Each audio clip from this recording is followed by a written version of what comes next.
and cumulatively that may give us, 45, no, more than 45 minutes actually, approximately an hour, which may be quite a long time. So I propose that we do 10 minutes each. So in the interest of opening the meeting, I don't know whether Mary Campbell, you would like to open the meeting and provide the context? Because Dr. Uma may drag us.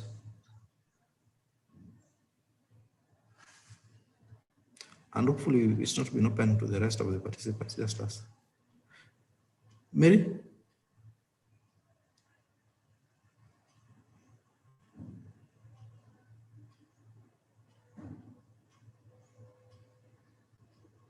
Great, I can't hear Mary. So, Emily Kinama, will you be comfortable to go first in terms of the panelists?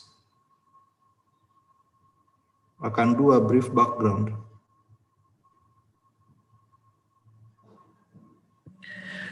Sorry, Orlando, please can you repeat that? I was requesting that after I give a brief background to the meeting, then I'll call you to provide the context on the two cases, that's the Musembi case and the Mitubel case. Yes, that is okay with me. Okay, great. Okay, so thank you.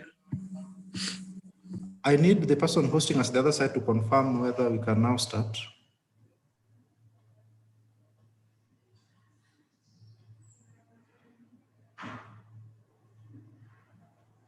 Furaha?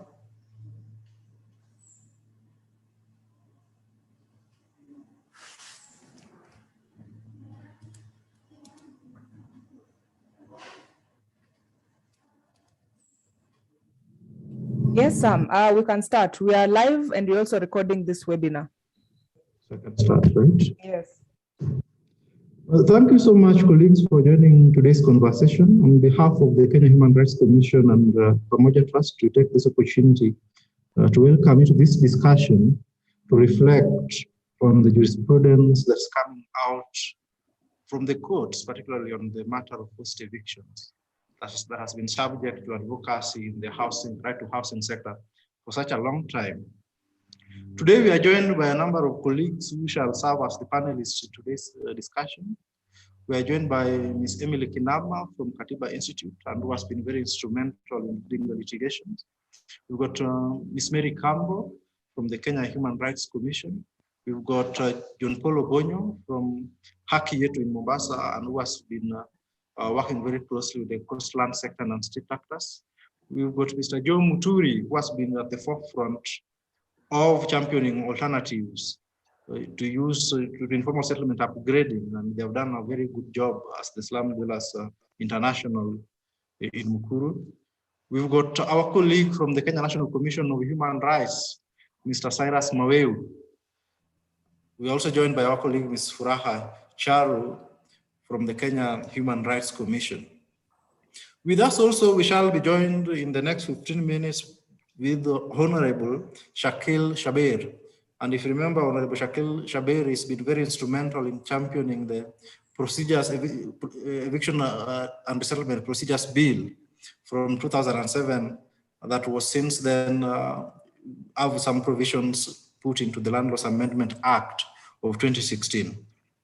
Colleagues, in today's program, we shall just have a brief overview of what is coming from the courts, particularly in the famous Musembi case and the Mitubel case that started from the High Court.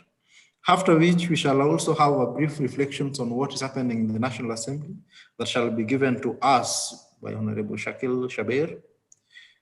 We shall also hear what is happening with constitutional commissions in monitoring the implementation of the various rights, particularly from our colleague from the Kenya National Commission of Human Rights. But Mr. Joe Muturi will also give us reflections as to the alternatives that the government can take in terms of implementing the jurisprudence that is coming from the courts. So in terms of housekeeping, I'd request that if you've got questions, kindly use the question and answer chat. If you've got, if you want to add your voice into the conversations, kindly type in the chat box. We look into opening it up for conversations later on after our panelists will have made their submissions, and I'll request the participants to just raise their hands. So without much ado, and before I invite the next speaker, is to just introduce myself. I'm Orlando Samuel. I serve as the Executive Director of Pamoja Trust. So without much ado, I want to invite Ms. Emily Kinama from Katiba Institute to just give us a brief on what is happening with the jurisprudence that is coming from the Supreme Court, particularly in the famous Musembi case and the Mitubel case. So kindly take it away, Emily Kinama.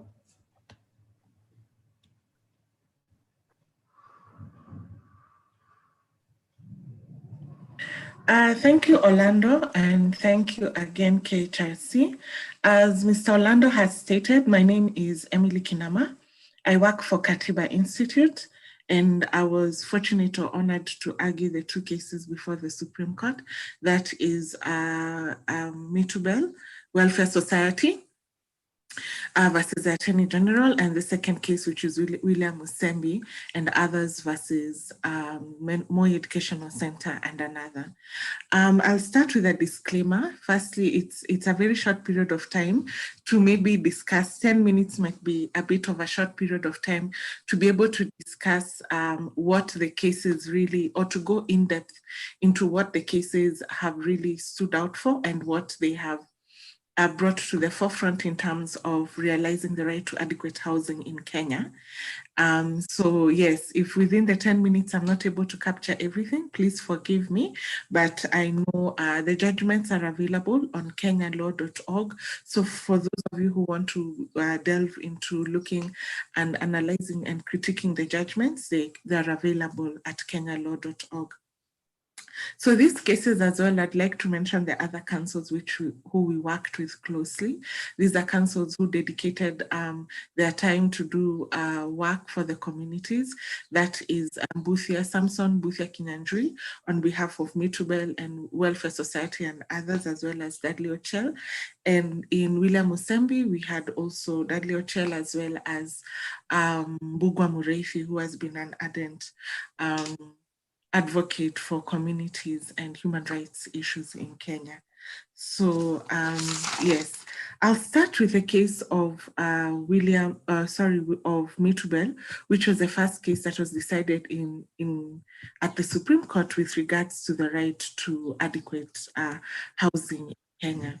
So there were key issues that needed to be decided by the court in order for it to arrive at a decision that would be fair and just to the parties that had come before it. It's proper to give a background about William Musembi case. It was an eviction that took place. An eviction had taken place near Wilson Airport. If most of you know Wilson Airport, there was a village there, an informal settlement called Mitumba Village, and then an eviction had been carried out in that place. And when the eviction took place, the petitioners had rushed to court to try, actually before the eviction took place, the petitioners had tried rushing to court in order to get stay orders to stop the evictions. Unfortunately, the evictions took place. So this case, before the High Court found that the rights of the petitioners had been violated because of the evictions, and that secondly, it gave what is known as a structural interdict as a remedy for the petitioners. And when arriving at its conclusion that the right to adequate housing had been violated, it's good to note that at that period of time, between 2013, when the matter had been filed at the High Court, between 2011 to 2013, a number of cases are going before the High Court, where the main issue was evictions that were taking place, that is forceful evictions under the state, mostly under the state, in some instances carried out by private bodies, but effected by the state, meaning the police were part and parcel of the evictions taking place. At that time, Kenya only had Article 43 of the Constitution that protected the right to adequate housing, but there was no law in place. So a lot of these judgments stated that, or told Parliament that there is a need to pass a law that would put down the mechanism mechanisms or the procedures for evictions in Kenya because we only had the laws. However, if you look at the case of Satos Ayuma, which came before the Mitubel matter before the High Court, Justice Lenaula, as he then was at that time, relied on international law and relied on Article 25 and Article 26 of the Constitution to state that international law had put down the structures and the parameters upon which evictions were to take place.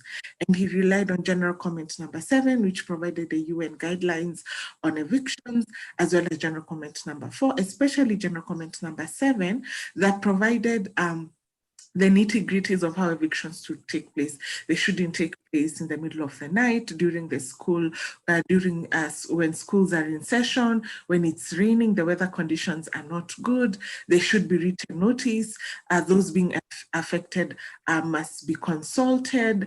They should be allowed to remove their things before the eviction is taking place, and in some instances, even court orders be issued. So those were the parameters that he relied on to say that the eviction had not taken place in the proper manner. And even though Kenya had not passed the proper legislation, they were still bound under international law. However, in Mitubel, when Kenya Airports Authority, which was the first respondent, appealed to the Court of Appeal, then things changed because the Court of Appeal stated that firstly, they had to look at property rights, the property rights of Kenya Airports Authority, and that they had property rights over those who were evicted. That secondly, the structural interdicts that were issued were not correct. And what do I mean when I say structural interdicts? The court had put up a procedure upon which those who had been evicted, a process could be held by the state as well as Pamoja Trust, which is an NGO, where they would report back to the court in terms of the steps or the procedures that would be followed in maybe identifying those who had been evicted and what remedy would best suit to assist them because the eviction had already taken place. So the Court of Appeal then stated that structural interdicts are not recognized in Kenya, that once a matter has been heard and determined, the court becomes functus official and it cannot recall parties to come back to it. It doesn't have the power to do so. And also it stated that UN general comments cannot be relied on, and that in effect, the way I interpreted it, that legislation had more power over international law in terms of if there was no legislation, then the court could not rely on the UN guidelines as well as the general comments. So that is what then led to the parties going to the Supreme Court. And at the Supreme Court, they filed the matter as one of general public importance. They were given certification at the Court of Appeal. And when they went to the Supreme Court found in favor of Mitubel Welfare Society, but they limited their issues. There were a number of issues that were being raised on grounds of appeal, but because it went as a matter of general public importance, the Supreme Court limited the issues and only tackled the relevant issues it deemed fit in terms of tackling. It looked, luckily it looked at the right to housing, and it stated very critical things in relation to the right to housing and how that right, in effect, every human being has that right to adequate housing inherent in them.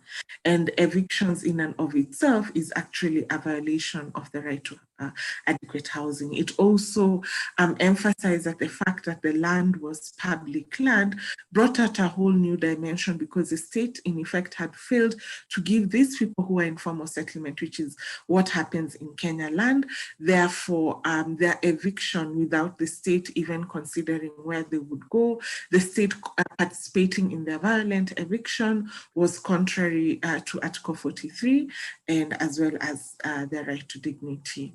The court also looked at the issue of international law and relied on Article 25 and Article 26 to look at the importance of general comments and the fact that they have sort of have come to the forefront, and that the High Court could rely on them when stating that procedures were never followed, like notices being in writing before this community was actually evicted. So it overturned the reasoning of the Court of Appeal, which I think was very progressive. A critique could be raised as to whether the Supreme Court said that it's not a matter of Article 2.5 and 2.6 is not a question of whether Kenya is monist or dualist, and some authors have sort of raised critiques with regards to that.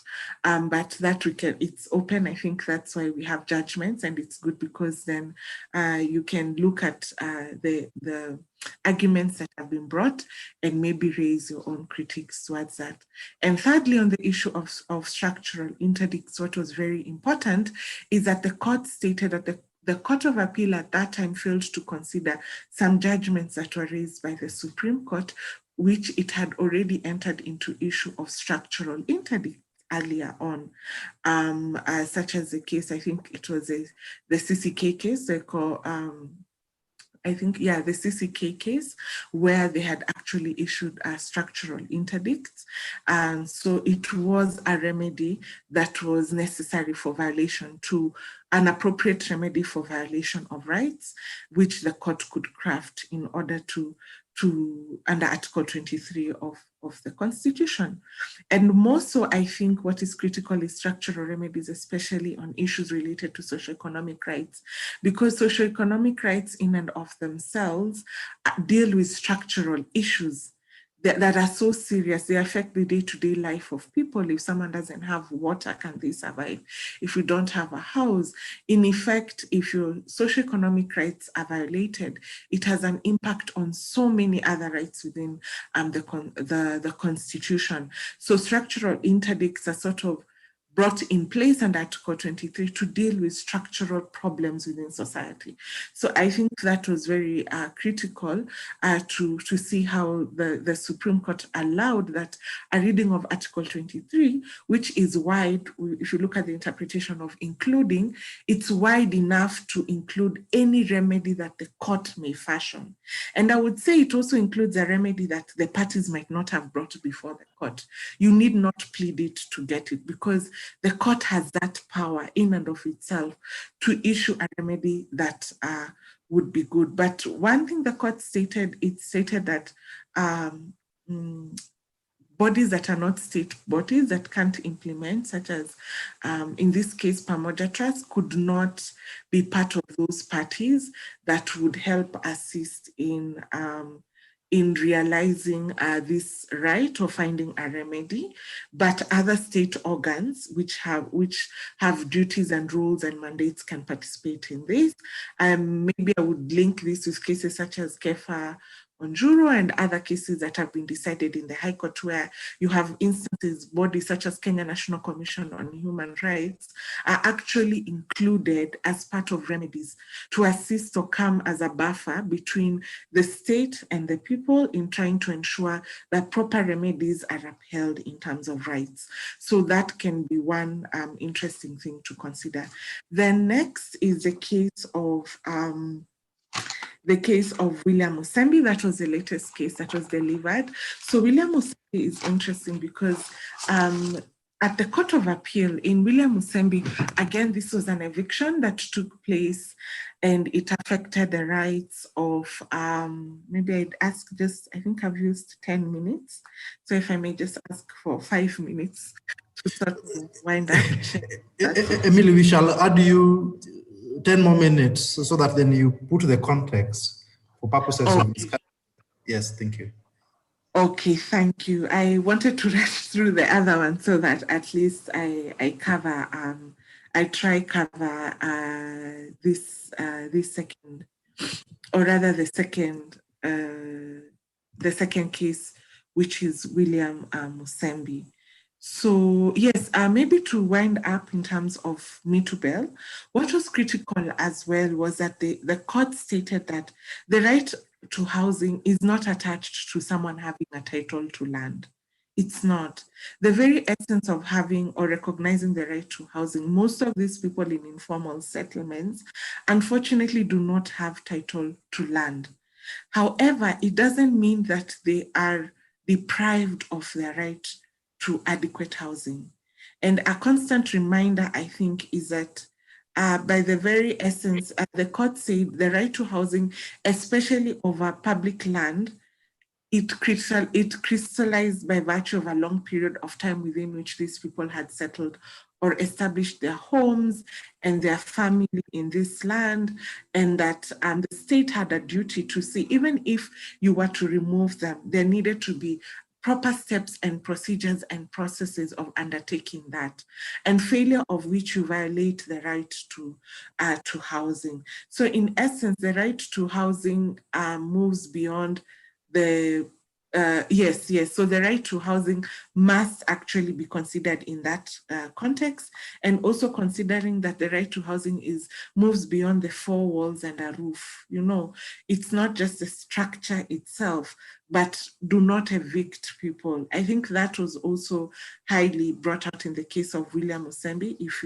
you look at it in the context of international law and other things. So Article 153, paragraph 153, it's critical because it says that where the government fails to provide accessible and adequate housing to all the people, the very least it must do is to protect the rights and dignity of those in informal settlements, and that courts must ensure that such protection is realized. Otherwise, these citizens will forever or must forever wander the corners of the country in the grimmed reality of the wretched of the earth. So this was such a powerful statement in consideration of the challenges of those who live within informal settlement, and most of which are on public land, and the processes of evictions. So in terms of its prayers, the court said that the proceedings be remitted to the High Court, which with instructions that appropriate reliefs be crafted and granted in accordance with the judgments and the pleadings that had already been placed before the High Court. The second case then is William Musembi and others actually. They sued on behalf of 326 others. They were elderly persons, and they were children, and so it's a very important case to that extent. So the case also involved an eviction. It took place in City Cotton Village and Upendo villages, also around South Sea area. There were really a lot of evictions that were taking place within that area. The demolitions took place around the 10th and the 17th of May 2013, and it was by Moi Educational Center, which you know where the school is, around Nairobi West, Moi Educational Center. And yes, and the state, the police, as usual, were part of those assisting or part of those who had conducted the evictions. So when the evictions had taken place, Moi Educational Center had gotten a levy for distress of rent, where one of the petitioners, the fourth petitioner, and another lady, they said that they had failed to pay rent of up to 960,000. And this is what they used to actually evict thousands of people. And for those of you who know levy for distress of rent, it's targeted at specific people. So that cannot be used as a notice. It was to be for two people, but then used as a notice to evict thousands of people from this land which they'd already settled in whilst it was public land before it was transferred to Moi Educational Center. So three main issues had to be determined by the court: whether the evictions violated a number of rights within the Constitution. Secondly, the second issue was on progressive realization and the negative and positive obligations of both private as well as public bodies, because the difference from William Musembi and Mitubel was that in William Musembi, the first respondent, Moi Educational Center, was actually, what do you call this? was a private body, Moi Educational Center, whereas in William Musembi, the respondents who were found liable under that judgment were private bodies, the Kenya Airports Authority and the state via the police. So that was the two differences from the two cases. The court found that evictions in and of themselves violate other rights. It's attached to other rights. You remove someone from their home, you will end up affecting their education. If you remove children from a home and they go to a particular school, of course it's going to affect it's going to affect their education, it's going to affect rights, persons with disabilities who are in that area. So it's sort of like a domino effect. Violation of one has an impact on other. And I think those are some of the characteristics of socioeconomic rights we must be careful about and of. And therefore the court found it was a violation, the forced evictions are a violation of dignity, violation of the rights of elderly persons, as well as a violation of rights of children, and right to security of persons. That is what the court found. And this was against both the first respondent and the second respondent. The second issue also dealt with progressive realization. Before I get into progressive realization, in this case, the court highlighted the progress upon which international law had to be considered when looking at evictions. So it looked at Satros Ayuma, as I discussed earlier, Mitubel, and actually Article 152 A to I of the Land Act, as was introduced by the Land Laws Amendment Act of 2016, that now crystallizes what was in international law as the procedures to be followed, and which was actually adopted from Satros Ayuma. So that is interesting because this particular provision was passed after the judgment of the Court of Appeal in Mitubel. But now later, it's like Parliament agreed with Satros and adopted a lot of what was in General Comment number 7. And so it's good to look at these procedures, and the basic things: notice must be in writing, you carry out evictions with dignity, and allow people to salvage their property before evictions. The second one was on the issue of progressive realization under Article 21, Article 21 on the duties of the state, Article 20, Sub-Article 1, as well as looking at progressive realization. In terms of the doctrine of progressive realization, the court was clear firstly to state that progressive realization is a duty of the state. It's not the duty of the first respondent, which was Moi Educational Center. However, Moi Educational Center, as a private body, had a duty to respect the rights of those who are there, the negative obligation. Do not do anything that will violate someone else's rights. You'd rather stand back and respect those rights than carry out functions that go into violating rights. So that is where the negative obligation comes in, and that Moi Educational Center could not escape. They had a negative obligation they didn't meet. The state, on the other hand, had both the negative and the positive obligation. Positive obligation, I repeat, it goes beyond the 2 walls and a roof. It goes to, did you provide housing? What are the policies and other measures you're putting in place? The duty to protect, the duty to respect, that being the negative. Positive, the duty to observe, to protect, and to fulfill these rights, as has been put in Article 21 of the Constitution. So that was the very essence of it. The state had both duties: the negative, do not respect their rights, just respect their rights, and also the positive obligation to put measures in place. And also, when talking of progressive realization, if the state does something that takes these people back to or in a worse situation than they were, those are retrogressive measures. So forceful evictions in and of itself are a retrogressive measure, and the state would not have met progressive realization. Further, 10 years down the line, the defense of progressive realization should not be used by the state as a defense for failure to meet its right to adequate housing. That is very critical. More often than not, when we're in court, the state is always like, we are washing our hands, progressive realization, we don't have the money, we don't have the money. But the court basically stated that the state has to prove, what have you been doing progressively? You must show what you have done. Are there policies in place? Have you provided the housing? Have you provided measures to realize it? Have you tracked whether you're retrogressing or you're progressing? So those are part of the things that you have to think about.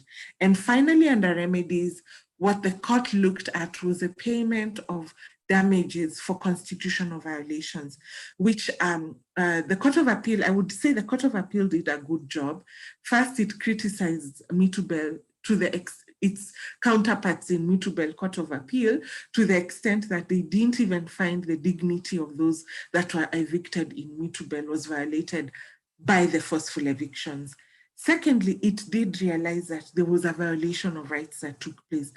But where it departed, it said that the court has no power to issue damages for constitutional violation, and that a second step of issuing damages needed to be carried out.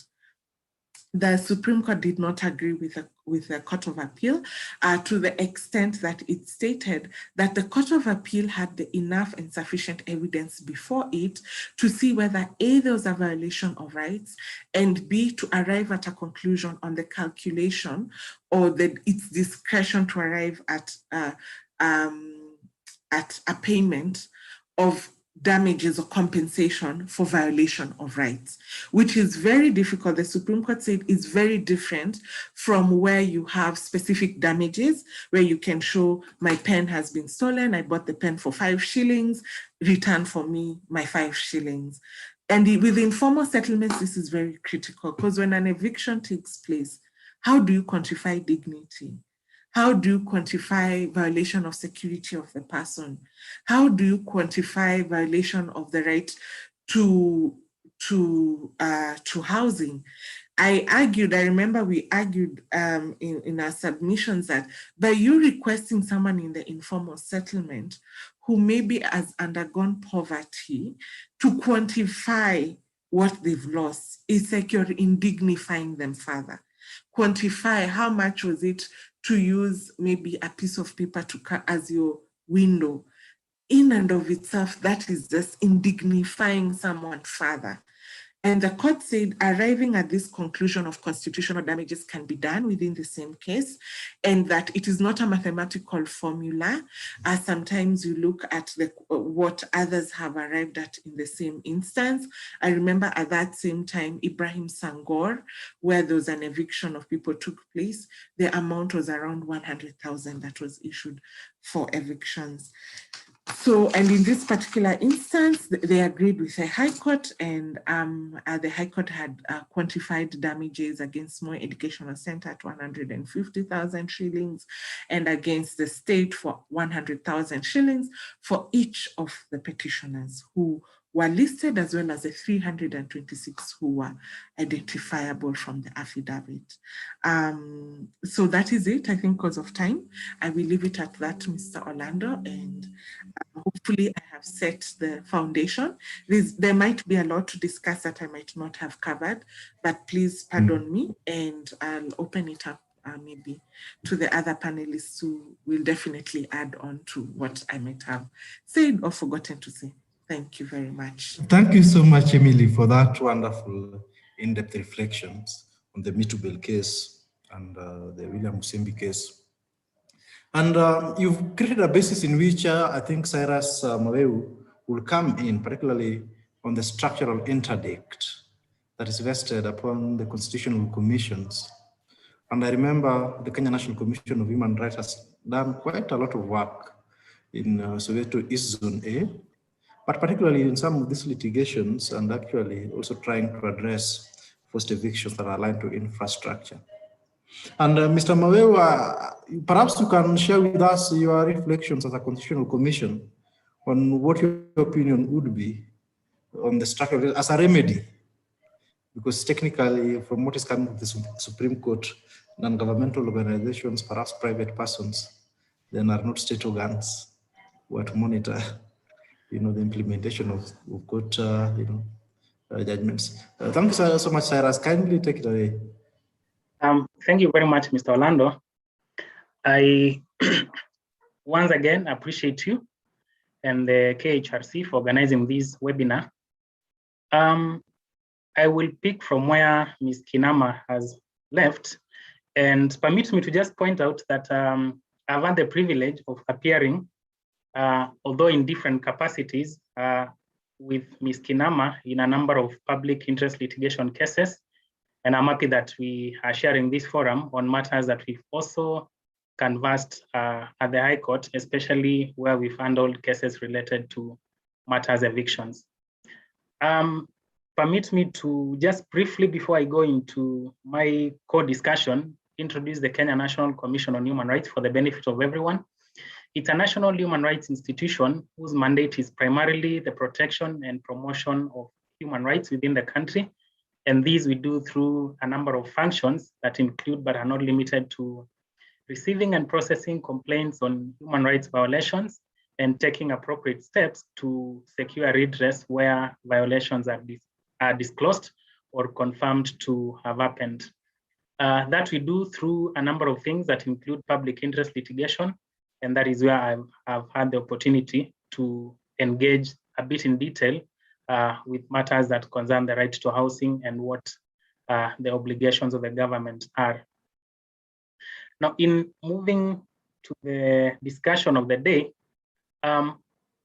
before focusing on the two cases, the cases that were before the Supreme Court, let me first look at two cases or the jurisprudence from the High Court where it's been very, very progressive and has very ably advanced the right to housing in providing clarity on the obligations of the state. And more importantly, at a time when we didn't have legal safeguards, the court went a step further in providing for procedural safeguards as and when evictions are to happen. The first case I will look at is the Ibrahim Sankor Osman versus Minister of State for Provincial Administration. And this case concerned local inhabitants of Medina area in Garissa who were evicted sometimes in 2010, and this was to pave way for the construction of a road. Now, unfortunately, in the process of that eviction, there were no consultations, they were not issued with any notice, and in the words of the court, they were merely thrown out, as it were, without care about where they were going. And the court found these to be violating their right to housing, amongst other rights.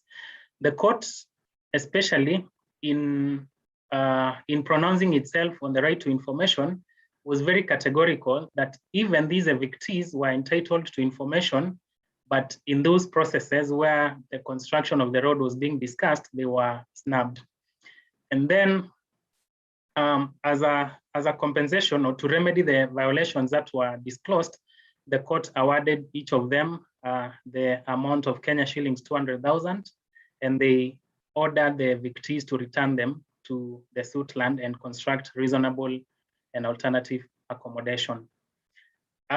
In Satros Ayuma, and Ms. Kinama has already spoken to this, it concerns evictions from Mudhurwa area of Nairobi, where notice was given, but even before the expiry of that notice, evictions had started happening.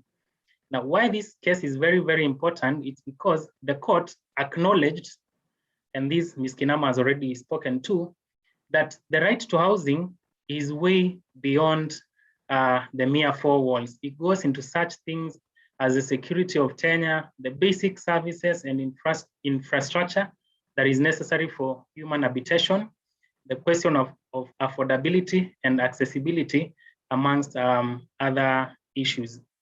Now, why again this case is very, very critical, it's because the court acknowledged that there's a need for participation of potential evictees in the pre-eviction processes. And this is very, very important, especially where matters such as resettlement and compensation are being discussed. Now, in terms of the horizontal application of the Bill of Rights, the court was very clear that the state, as we know it, exists for the welfare of its people and should regulate the conduct of non-state actors to basically ensure that they fulfill their obligations and do not violate human rights. And this is very, very important because the Bill of Rights, and when it comes to equally the right to housing, whether or not we are discussing the negative or the positive obligations, the Bill of Rights applies and binds everyone, and everyone has, whether or not their state organs have a duty to respect the rights of everyone in the society. Now, my observations on the two cases from the Supreme Court, basically the Mitubel Welfare Society and the William Musembi. I will not go into the facts, the remedies sought, and the history of the litigation, because that has been very ably highlighted by Ms. Kinama. One of the very critical observations and why these cases are significant is the pronouncements that were issued by the Supreme Court. I start with the first one on the notice to vacate. The court was very concerned on the adequacy of the notice and the reasonableness of that notice.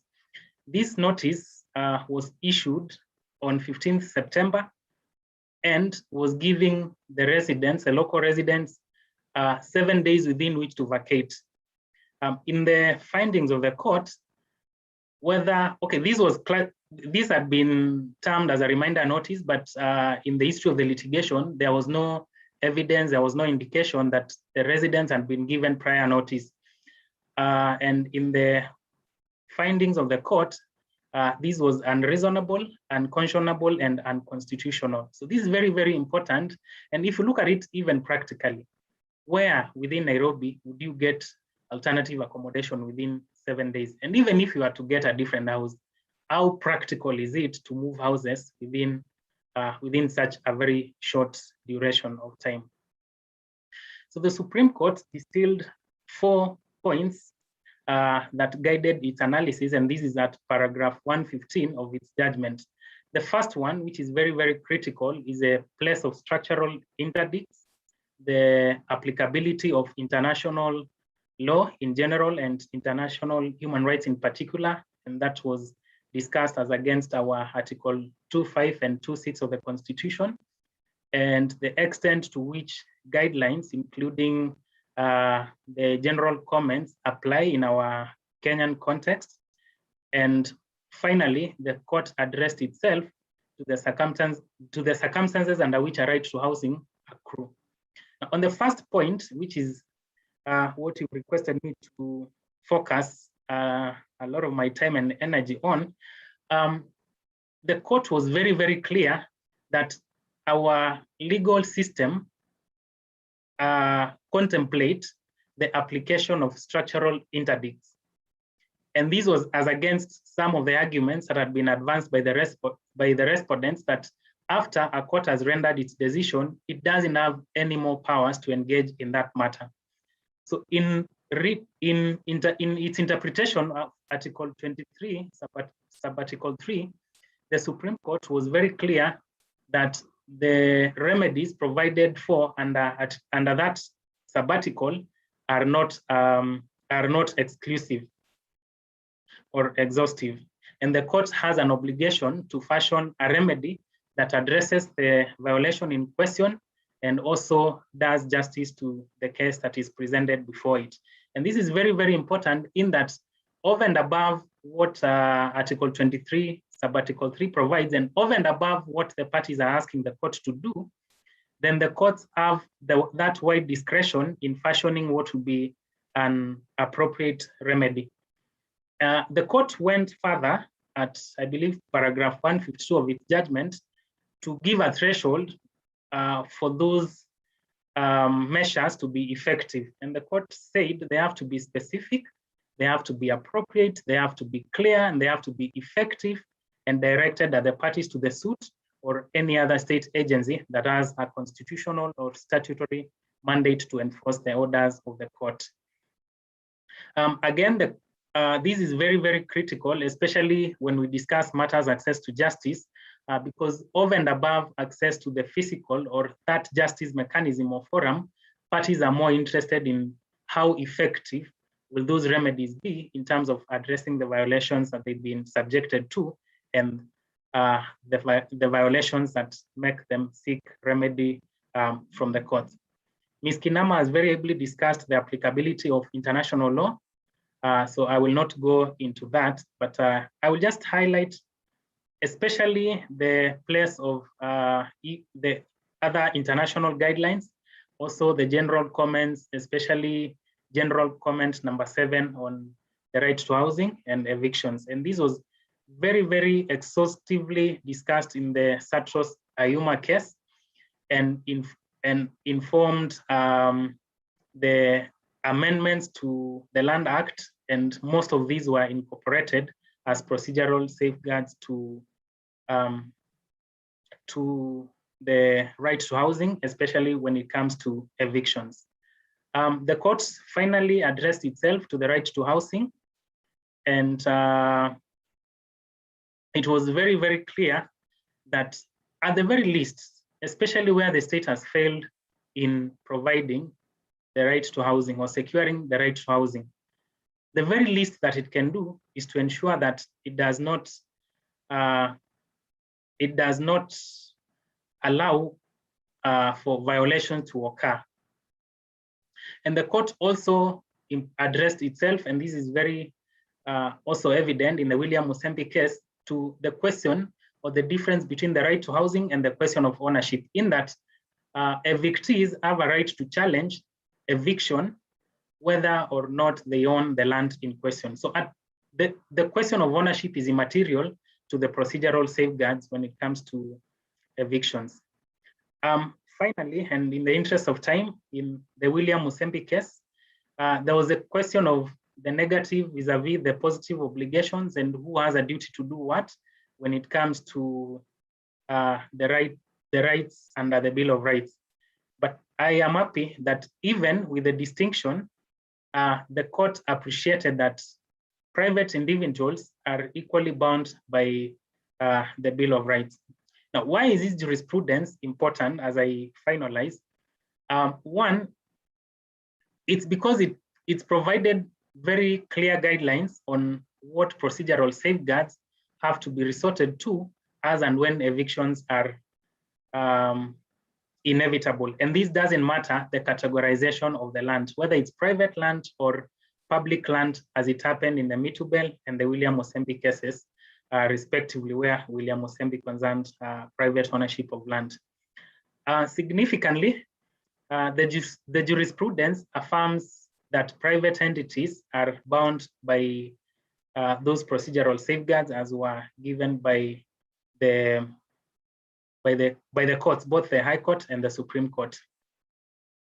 And this is very much in line with our Article 21, where the Bill of Rights binds all state organs and all persons, as well as the national principles and values of governance.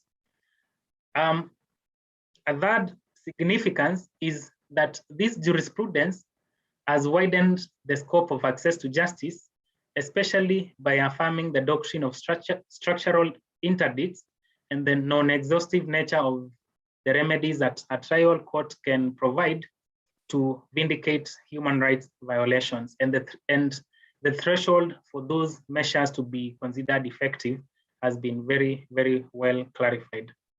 Finally, on the significance, for me, it's the pronouncement, especially by the Supreme Court in the Mitubel decision on the rule of law.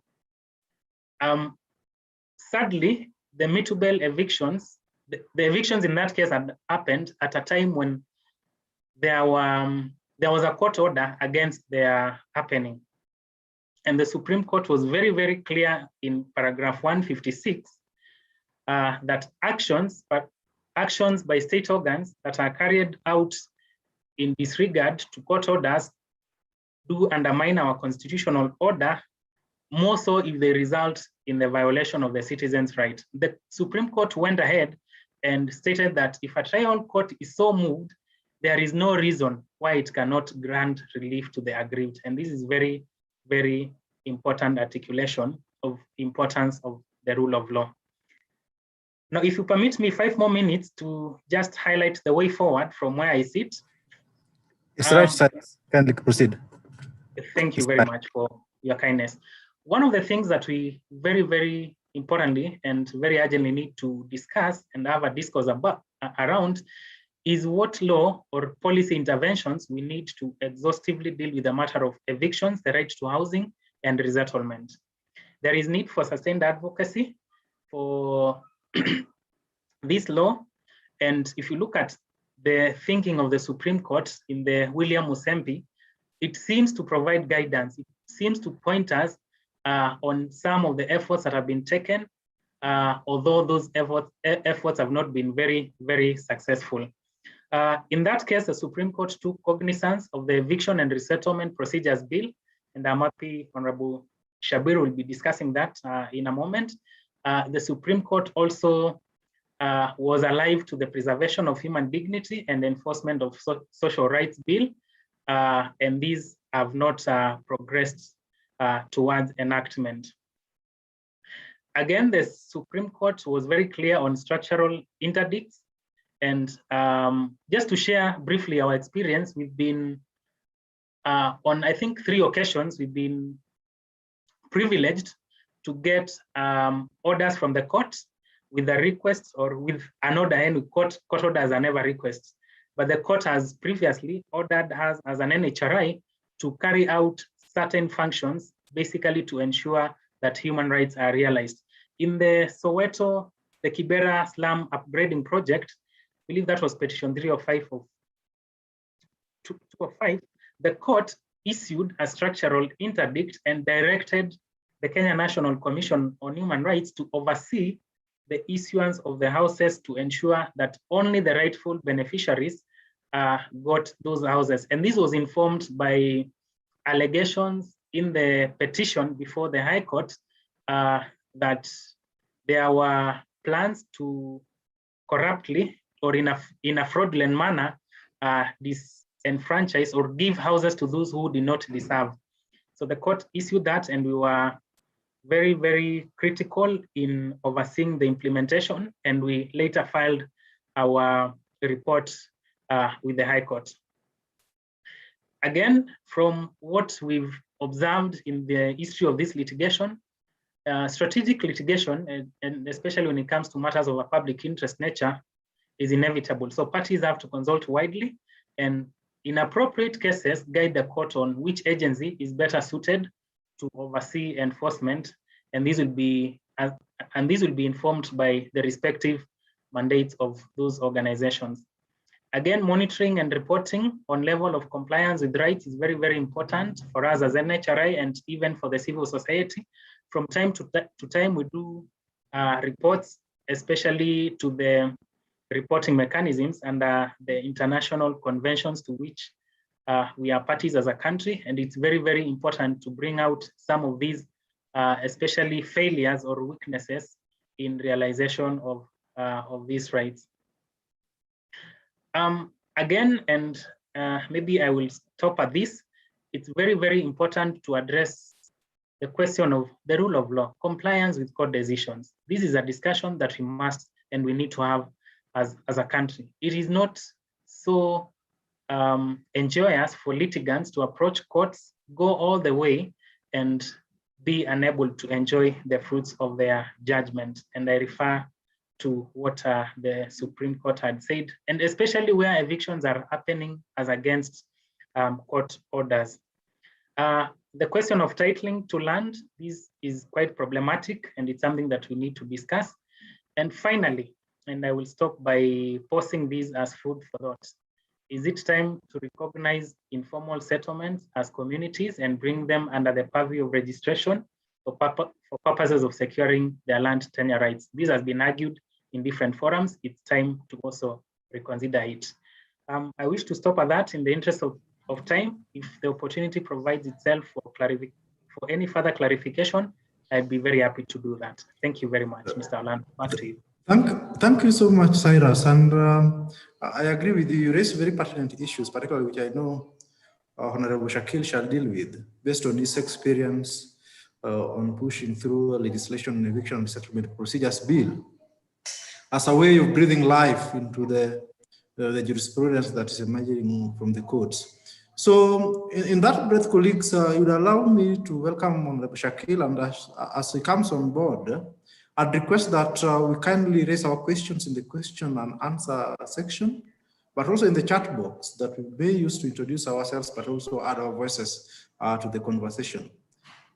Kindly, Honorable Shakil, I grant you the floor to share with us your experiences and what your reflections are on eviction settlement procedures bill. I'm audible or not? Unfortunately, we can't hear you. You can't hear me? Let's see.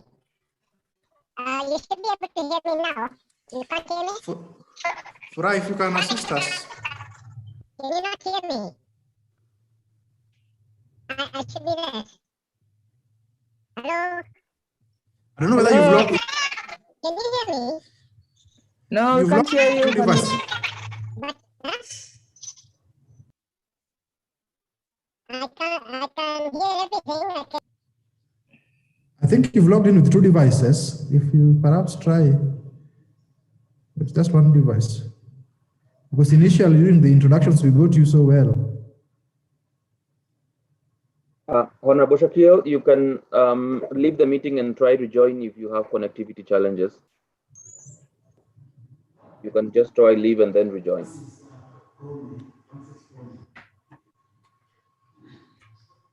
Honorable Shakil, I don't know whether. But then as we sort out Honorable Shakil, I'll just like to go through the questions that are emerging. And one of them is the trend of forced evictions that is linked to historical land injustices. And one of the participants, Lenny, says that there was a recommendation in the Ndugu report to have the tribunals, the titles tribunal established, particularly to deal with elements of security of tenure. Then we've got Andrew that is also raising a question on the procedures of carrying out forced evictions. But there's also an anonymous. I am back. Can you hear me now? Yes, Yes, that's we now can hear better, you. Honorable Shakil. That's now better. Thank you. Can you proceed? Okay. All right, then good. Thank you. Sorry about that. I don't know what happened. I've been listening to the last two presentations. So I will quickly go through where I stand and what happened. Firstly, as you know, that Member of Parliament, my first attempt on the eviction and resettlement bill was in the 10th Parliament. It went very slow through the platform of APNAC, and my presentations are still through the APNAC platform. It went very slow. In the 10th Parliament, we didn't get very far at all. In the 11th Parliament, when I reintroduced this, the bill was taken over by the Ministry of Lands, and in 2016, they made certain amendments in that particular the 2016 Amendment Act. So that they then presumed and said that it is enough, and there's no need for me to proceed. Of course, 2017 came, and then the 12th Parliament. In the 12th Parliament, I reintroduced this particular bill, capturing some of the issues that felt that the Land Amendment Bill of 2016 had not covered, and the Land Amendment Bill was, and the Land Bill was not satisfactory. This is where we stand. And unfortunately, I made presentations to the Lands Committee over a period of time, and very haphazardly in June 2020, without my knowledge, the committee, me having presented everything, without my knowledge, the committee said that recommends the legislative proposal should not be proceeded in accordance with the provision of standing order. What I noted is that the report that I had, the bill I proposed, went for pre-publication scrutiny of the proposed eviction and resettlement bill. Now, what is a pre-publication scrutiny? Is to what the committee would be doing is seeing that, listen, in gist, the thing is right, but pre-publication scrutiny, let's see where it is in contravention of other laws and other issues. When I went in front of that committee, they brought these issues out. I will touch on those shortly. But firstly, I'd like to just suggest where we are coming from. We are coming from an historical injustice, which started under the community, under colonialism and squattism, and the land divestiture that the colonialists brought into this country, for which we are still suffering on historical injustices, whether it is here, whether it's in the highlands, or whether it is on the coast. So that was, then there was a formalization for Kenya, an entrenchment of the ownership of land. There was something called a Swinnerton Plan of 1955, which I looked at the time, which laid the basis for registration of individual titles and creation of private property. And this is something I've spoken to the ministry for a number of times. These were long leases of 999 years, 99 years, and all that, which the Constitution has been trying to settle. The Constitution, as you know, under Section 43, offers the opportunity for realization of rights of adequate housing within the framework of human rights, and provide for enhancing and protection of victims within the rubric, within the set of rules of adequate housing. Now, that is basically what the Constitution says, and what is the main gist of even our Huru, the 4 pillars. You know, we adequate housing. Housing was one of the main pillars, and still main pillars of the Big 4 agenda, and whatever you want to call it since. The problem that we've been having ever since is that since the promulgation of the Constitution, there has been no enabling. There's been no enabling effort to enable, or enabling procedure to put into action some of the wills of the Constitution, whether you call it the gender, or whether you call it the right of housing.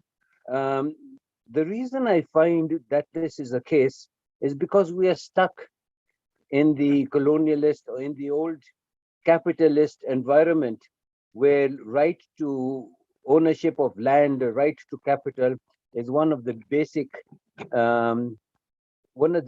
differentiations between poverty and wealth.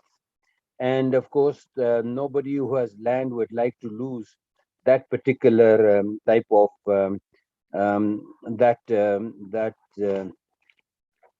right. So what you're finding is, when I went to when I provided for the Eviction and Resettlement Act bill, for which I don't want to go through it, but you have it, which covered a number of issues. And the main issues that covered, and the one that I presented to the committee, because the committee was now getting quite concerned, and basically told me in no uncertain terms, the Shakil, what you're trying to do is you're trying to kill us all, and we members of parliament, or most of us, are landlords. And that's exactly what they told me. There are a number of your landlords. What actually hits me is the constitution of the committee. I want to read this out to you. Of course, the chair was Rachel Nyamai of Kitui. Kitui has some informal settlements, no, not many.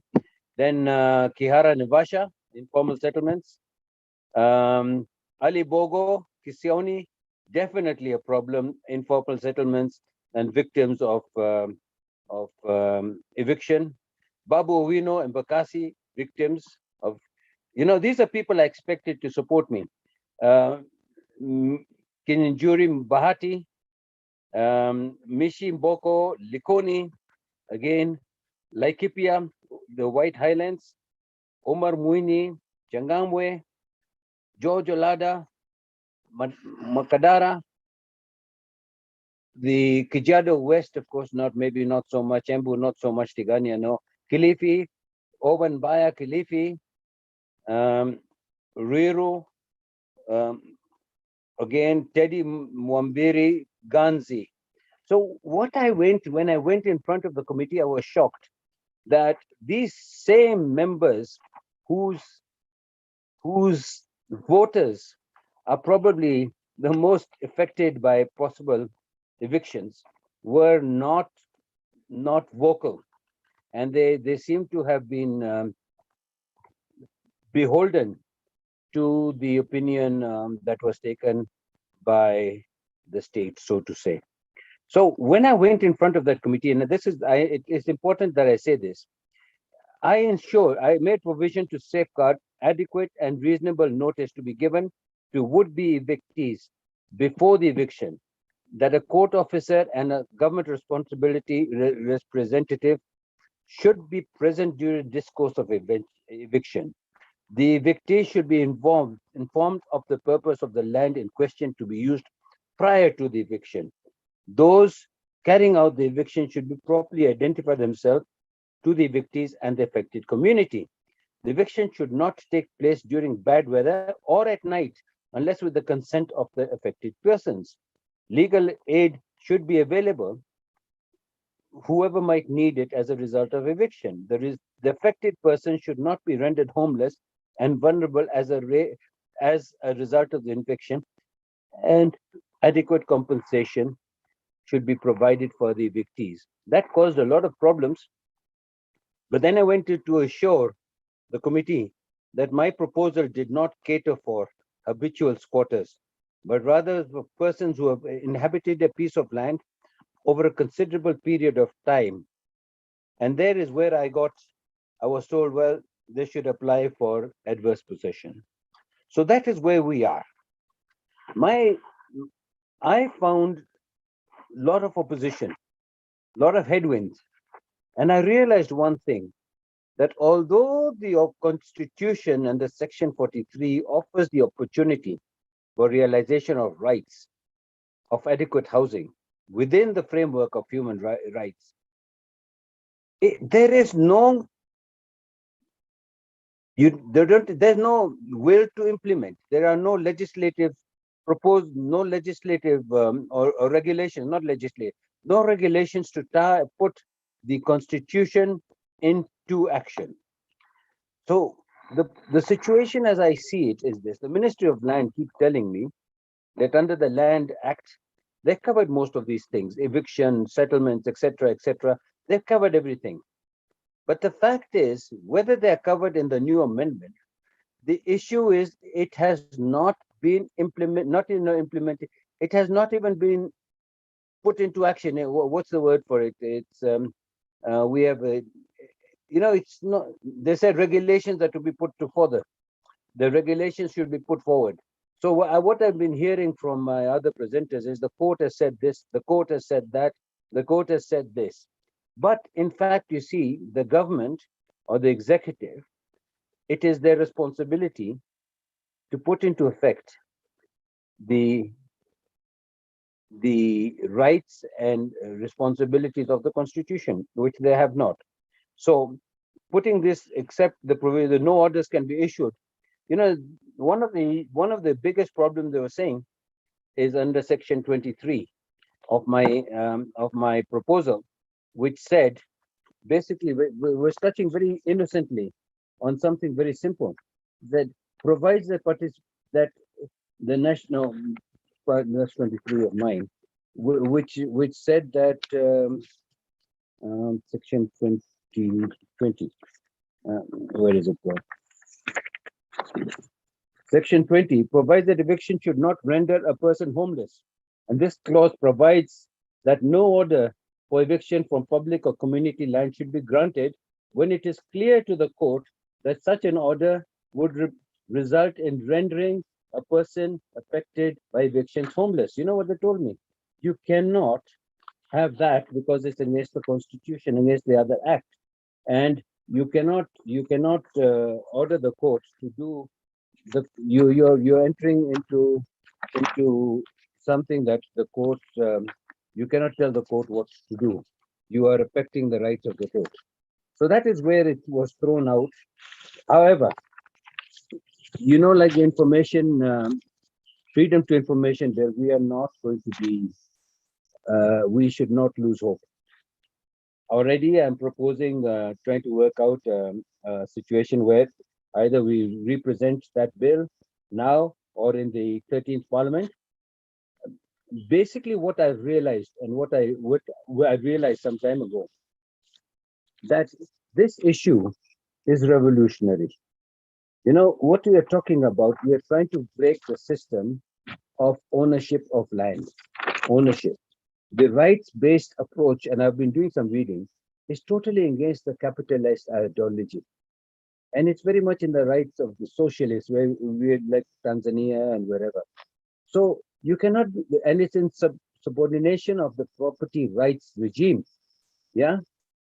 If there is one, in the constitutional rights system. So the idea that property rights are not absolute and must succumb to higher goals of society should instead in itself be credence to the expectation that the constitution rights should temper any rights within a bundle of rights of the owner. Now that is revolutionary, meaning that even if I have a title deed, yes, the individual right of the poor should, whether they have a property title deed or not, but they're entitled to claim their rights, and the state is bound to protect these rights if they are going to be evicted and they are going to be homeless. So I think that's basically the problem. The issue that we see is international standards and content and nature review. They think our constitution is very good, but those are international standards. And what are we going to do about those international standards if the court cannot get an understanding of what to do and how to put it into play? I think basically the effectiveness of what we are calling is and what the civil society is now working on for the last 10 years that I know is a right-based approach, where the international standards will positively influence the adjudication of rights of the domestic court. The human rights principles should only have optimum effect if it is enforced by the domestic courts. They are not. There are no procedures, no regulations, and the court is compartmentalized because their approach is, they're saying we're not social economic, we want to see the legal case. Yeah, and where there are rights, we want to see legally. And you see that they play second fiddle, they defer to the executive. And that's basically the problem. And the third problem that I've heard is capacity. Of course, the domestic court system do not have the capacity to, or the guidelines to deal with the issue of what I call the rights-based approach. And I think the eviction and resettlement bill that we had was dealing with reckless eviction and demolition and housing. We were dealing with particular issues. But what they've done is forced it all together and said, listen, this whole bill is tantamount to attacking and bringing down the whole land tenure system. And we spent a lot of time in the land tenure system, and we've been reviewing our conditions, etc., etc. There's corruption, major corruption. And the people who are fighting us are corrupt. They're the corrupt, the corrupt landowners, the corrupt judiciary, the corrupt executive, the big businesses, the large developers and holders of international business as well. So we are stuck. I mean, look at some of the cases that have come through. What we need is somehow to pierce the veil of public interest insofar it gives voice to the voiceless and protects the vulnerable. And we require transparent institutions, inclusive participatory decision-making process, and prioritizing the needs of the most vulnerable, recognizing that the diversity of the people's need is more important for the policy formulation and designing of strategies for addressing of the issues of poverty, housing, and other concerns. And that's where I lay the line and I say, basically, what we need is a very targeted approach by these human rights associations and civil society. But in fact, what's going to happen is this a major revolution, and has to have a major revolution of thinking as to who owns what rights, and does a title deed give you a right, and whether the title deed, whether it was obtained through fraud, whether it was obtained this way or that way, is an issue of doing the right thing, and whether you are entitled, whether a person is properly, whether a person has property or not, and that they're entitled to claim the rights to stay, and the state is bound by that. And this is where I'm even finding the Tanga movement is started moving towards and saying that you have a right to stay, you have a right to this, you have a right to that. Our constitution, and I was in the CKRC, when we looked at some of these issues, we were talking about haki zetu. So my conclusion is, though the jurisprudence has indicated positive movements in the implementation, it's the enactment of the laws and guidelines and procedures that is lacking. And it's lacking because the Constitution has not provided any guidelines for implementation, and they're not meant to. It's the executive and the state which is meant to have done that. And the civil society has a very important role to play in this. I must say this though, sadly, the civil society are beholden to two views. One is the extreme view that this is, and going through the case laws and everything else is right. One is the fact that you're beholden to the system. We're beholden to the system. Somebody just sent me a message asking, are you right in saying parliamentarians are landlords and they have objected? I can only say that the committee where I was told very clearly, very, very clearly, that my friend, what you're doing is trying to create a revolution here, and you're going to do something which is going to affect the interests of many, many, many people, and it's not going to go through. And if I send you a copy of the report, you will see, and I would like to send that copy to you because it's now common knowledge. You will see the objections that the Ministry of Lands have come up with. They have, to every section that I put up, and commission, but they have about 14, 15, 16 cases, and everyone they're just saying the same thing, that the obligation, I mean, one of the most important one, it says, the one I read, it says that the eviction should not render a person homeless. That's the clause. This clause provides no clear order for eviction for public or community land should be granted when it's clear to the court that such a land order would result in rendering person homeless. This clause offends section 24 and 25 of the Land Registration Act and section 16 of the Community Act, as far as the rights and interests are conferred upon the registration and the effect of registration. They're trying to tell us that this act, this clause 24 and 25 of the Land Registration Act is more important than the general gist of the Constitution. So what I would like to close off my discussion on is the fact that the struggle must continue, and I look forward to working with strong institutions.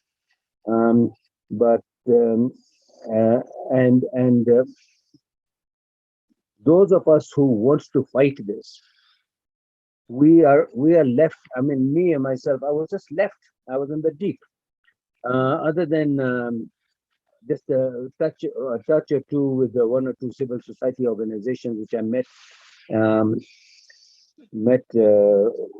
I think in Yaya, in the Yaya Center somewhere. Officially, I have not had any support, none whatsoever, no support whatsoever.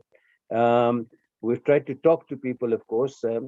So I don't know whether civil society spends millions and millions of shillings taking people out to talk about tobacco and talking about this and talking about that. I wonder why civil society and human rights cannot look at this thing in a most proper manner. I mean, there's TI, there's Kenya Human Rights Commission, there are others. We have had no support whatsoever. I personally have had no support. Whatever I've done myself. Whatever I have worked on, I've worked on myself. The Kenya Human Rights Commission, of course, has said, yes, go on doing a good job. But you know, sometimes we have to talk. If we had been in this particular position, when I was talking to the committees and we were able to pressurize all those we felt were important to pressurize through their own voters, I think this thing would have gone through. Yeah, but a lot of money was poured there, and our members of the committee were beholden to interests of the state and the interests that this is going to, what you are trying to say, Shakil, is a huge revolution, and it will not happen. But it will happen. If not this time, in the 13th Parliament, if I'm there, if I'm not there, you will take it up with somebody else, and thereafter. Thank you very much. It will happen. Thank you so much, Honorable Shakil, and for that spirit that is in you. We appreciate so much as members of the civil society organizations, but you equally challenge us that pushing through, the process of reviewing policies should not only be left to the parliamentarians alone, but the affected populations, civil society organizations, and the legislatures, so that then we bring to forth best practices. And that will assist us colleagues in transiting to the next speaker, because whereas we've argued and Cyrus did put this forth, and I think Emily also did speak about it, on the place of the historical land injustices, the place of our land regime, into addressing issues of security of tenure. And there are proposals in the chat box. We have got colleagues who are speaking about community land, the regime of the Community Land Act. We've got other colleagues who have tried particular approaches. And colleagues in breathing life to this, our colleagues Joe Muturi and partly also Pamoja Trust has attempted to implement adaptive settlement planning models that has, in a way, provided a platform for informal settlement dwellers and people settlements to have security of tenure.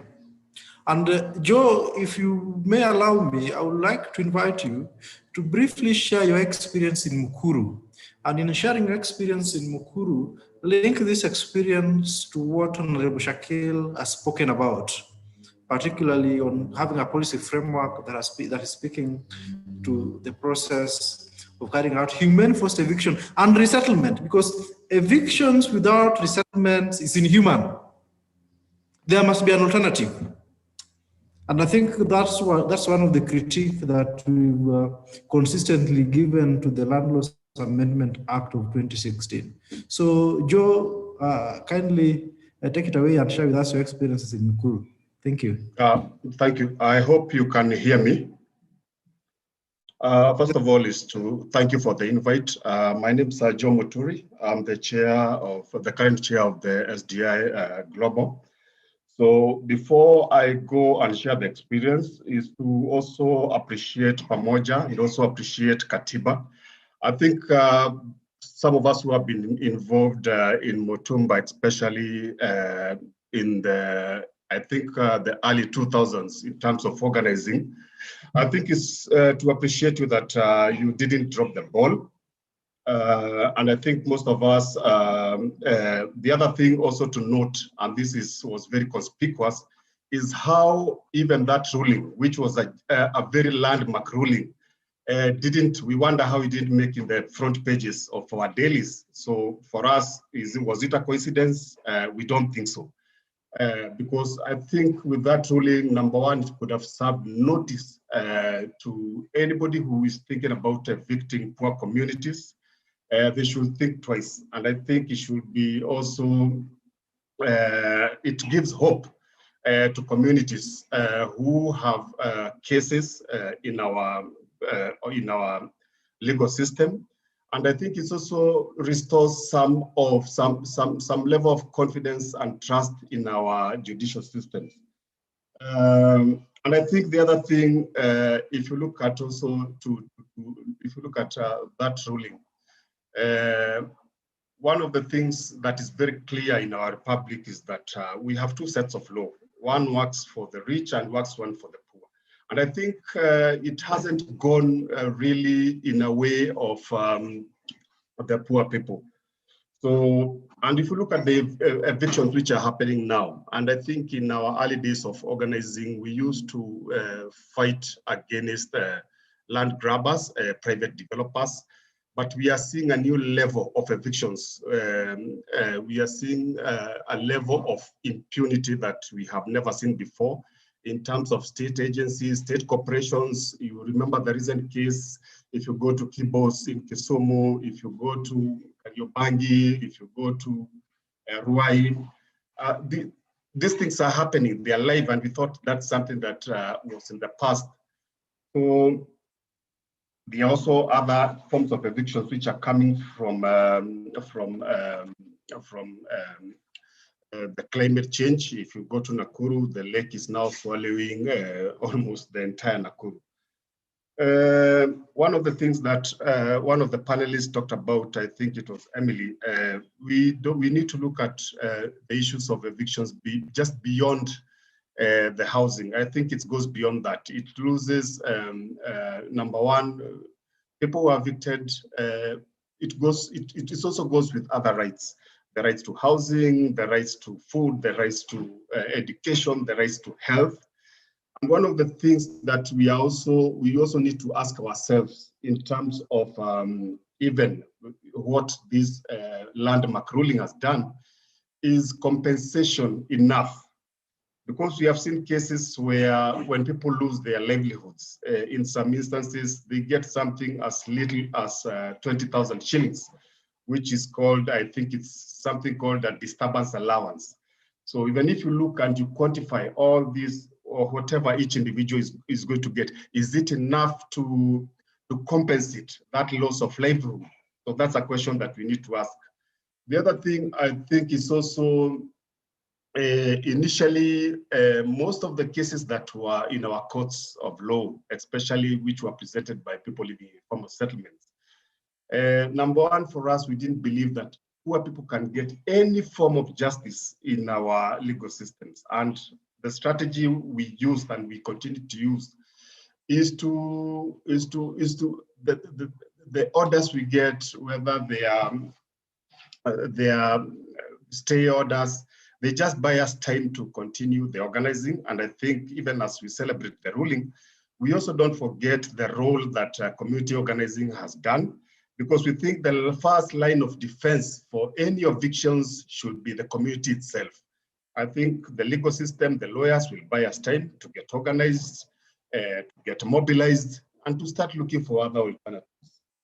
And I think that's one of the strategies. In terms of also our case in Mukuru, first of all, we also worked with Katiba in this, and I think the case is still live.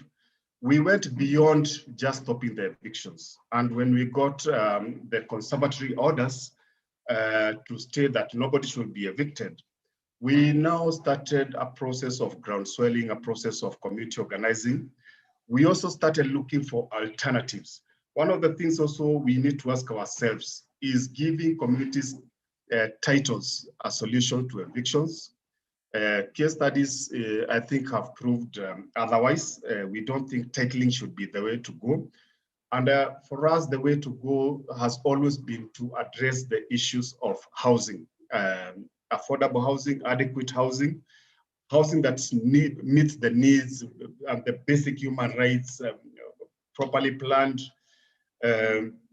So in the case of Mukuru, our experience was to go beyond, because we received 12 eviction notices from Mukuru, and this happened around 2013. And these evictions, especially in formal settlements, the timing usually happens when we are nearing election time. that is when there's a little bit of chaos. Everybody, the political class is speaking about getting back to office. And I think there's a breakdown in the rule of law. So these evictions usually happen, they are brought, if the eviction is supposed to happen tomorrow and they have court orders, they will bring the eviction today, which was the notice today, which was issued 2 months ago. That's one of the strategies that are used when it comes to evictions. So we received around 12 eviction notices. And first of all was to make sure to stop. And that's why I emphasize the role of community organizing, the role of the communities being the first line of defense. Maendeleo School, which now has been turned into a hospital, was being auctioned by Cooperative Bank. So we organized the community. We went there, we stormed, we disrupted the auction. We went and occupied the headquarters of Cooperative Bank, who are selling. And then beyond that, now we started looking for solutions. And the solutions we were asking ourselves, there are other ways of addressing the land question and unlocking the land question. Number one, if you look at Mukuru, 625 acres, we are looking at a population of almost 500,000 people. We are looking at where situation where the government doesn't own any land. This land was given away in the late 80s and early 90s. We are looking at a situation where all the characteristics of informal settlement and planned, no services at all from the city, no government school, no support from the county government in terms of health centers. And basically the support that comes in is from civil society organization in terms of sanitation, in terms of education, in terms of health. So we looked at how do we now start looking at our laws. And this is something that we worked with Katiba, was to look at what does our policy say in terms of the powers that county governments have. So one of the things we realized that is the county governments have the power to declare a place as special planning areas. And we did a lot of research in terms of the disasters and the hazards that are in Mukuru. When it floods, when it rains in Mukuru, it pours. Even after the rain have subsided, the water is there up to even 2 weeks later, because some of the flooding that happens in Mukuru has got even nothing to do with Mukuru. This is what is happening upstream. All the water from whatever is happening in the factories, in Nairobi, they end up in Mukuru. So with those challenges and the research we did, we pushed the county. Then we were working with Tom Odongo, who was the director of planning. Then he became CEC. We pushed for the county to declare Mukuru a special planning area. And then we also looked at the titles that these people are holding, because they got these grants so that they could put up factories. And it was very clear in the titles they got and the conditions of grant is that they were supposed to put up factories within 2 years. If they don't do that, the land will revert back to the state. So we also used that as an argument. So we also, when the county declared Mukuru a special planning area, we also mobilized. And for us, we are addressing not the land issue. We were pushing for housing, for the county to start bringing in services. So we also organized 40 civil society organizations, local and international. And we also worked with the county in the various departments, the Department of Housing, we looked at education, we looked at infrastructure, we looked at health. And this, we formed consortiums around these departments. And each consortium was headed by the specific director at the county offices. So we came up with a plan, and I think we had 2 years. I think Katiba Institute was the lead in the legal. So we are looking at what in terms of the land question. So Katiba was leading in that, and we are various other organizations within the expertise, which was helping the county to come up with a plan. So we came up with a plan. The plan, I think, even before the plan was finalized, you remember the president took some of the functions. I think the office of the president took some of the functions of the county government, and he created this monster we call NMS.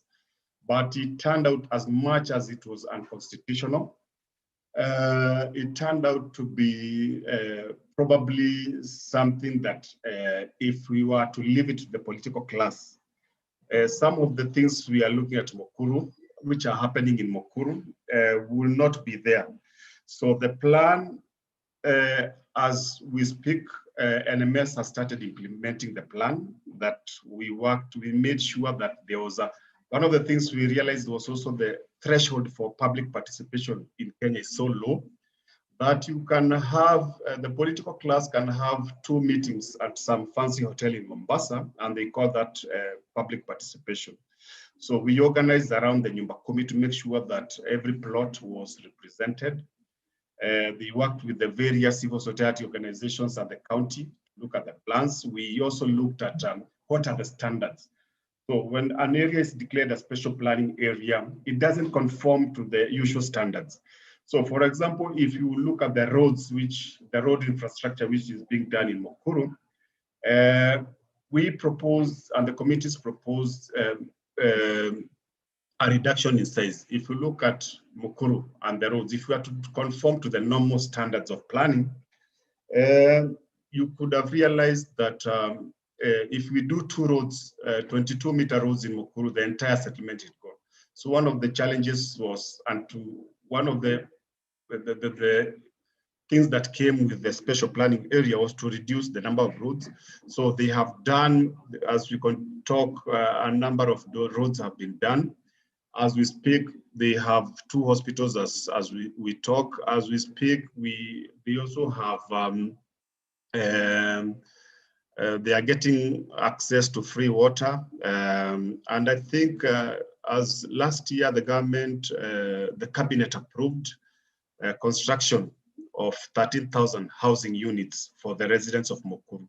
So I think that's one of the strategies, and this is something that we think can replicate it in terms of looking at, instead of looking at titling, instead of compensation, because if you look at even the amounts of compensation, they are not minimal. We don't think they are enough if you disrupt people's livelihoods. We don't think they are enough if people start moving away. One of the things that happen after an eviction is that the community breaks up. People look for alternative, and to bring them back is usually a challenge. And I think that's where the issues of community organizing comes up. So the other thing that project that we are involved on, and I think this was with Pamoja, was the railway relocation, where the government, a train fell somewhere in Kibera, the government, the usual way of finding quick fix solutions, identified some land in the river to relocate all these people.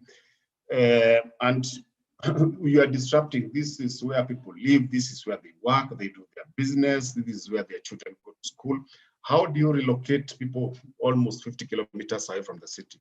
And I think the alternative was to work with government and to show them there's alternative to relocation in terms of coming up with a housing program. And I think at we speak, we have 9,000 units which have been built somewhere in Kibera. So I think we need to look, the relocation, we need to look beyond just compensation. We need to come up with a framework and we need to pass policies. One of the things that the Honorable Shakil, and that's where we should start. You remember most of us participated in the Evictions and Resettlement Bill. And I think it's somewhere in the shelves of Parliament. And I think that's a good start. But the powers may be, I think they look at some of the proposals that were there and they thought this is something that is going to affect us. So we need to look beyond just compensation. We need to look at we need to look at a very comprehensive policy backed by the law, backed by the constitution, and to look beyond the monetary compensation. You look at, and for us, I think is to look at housing.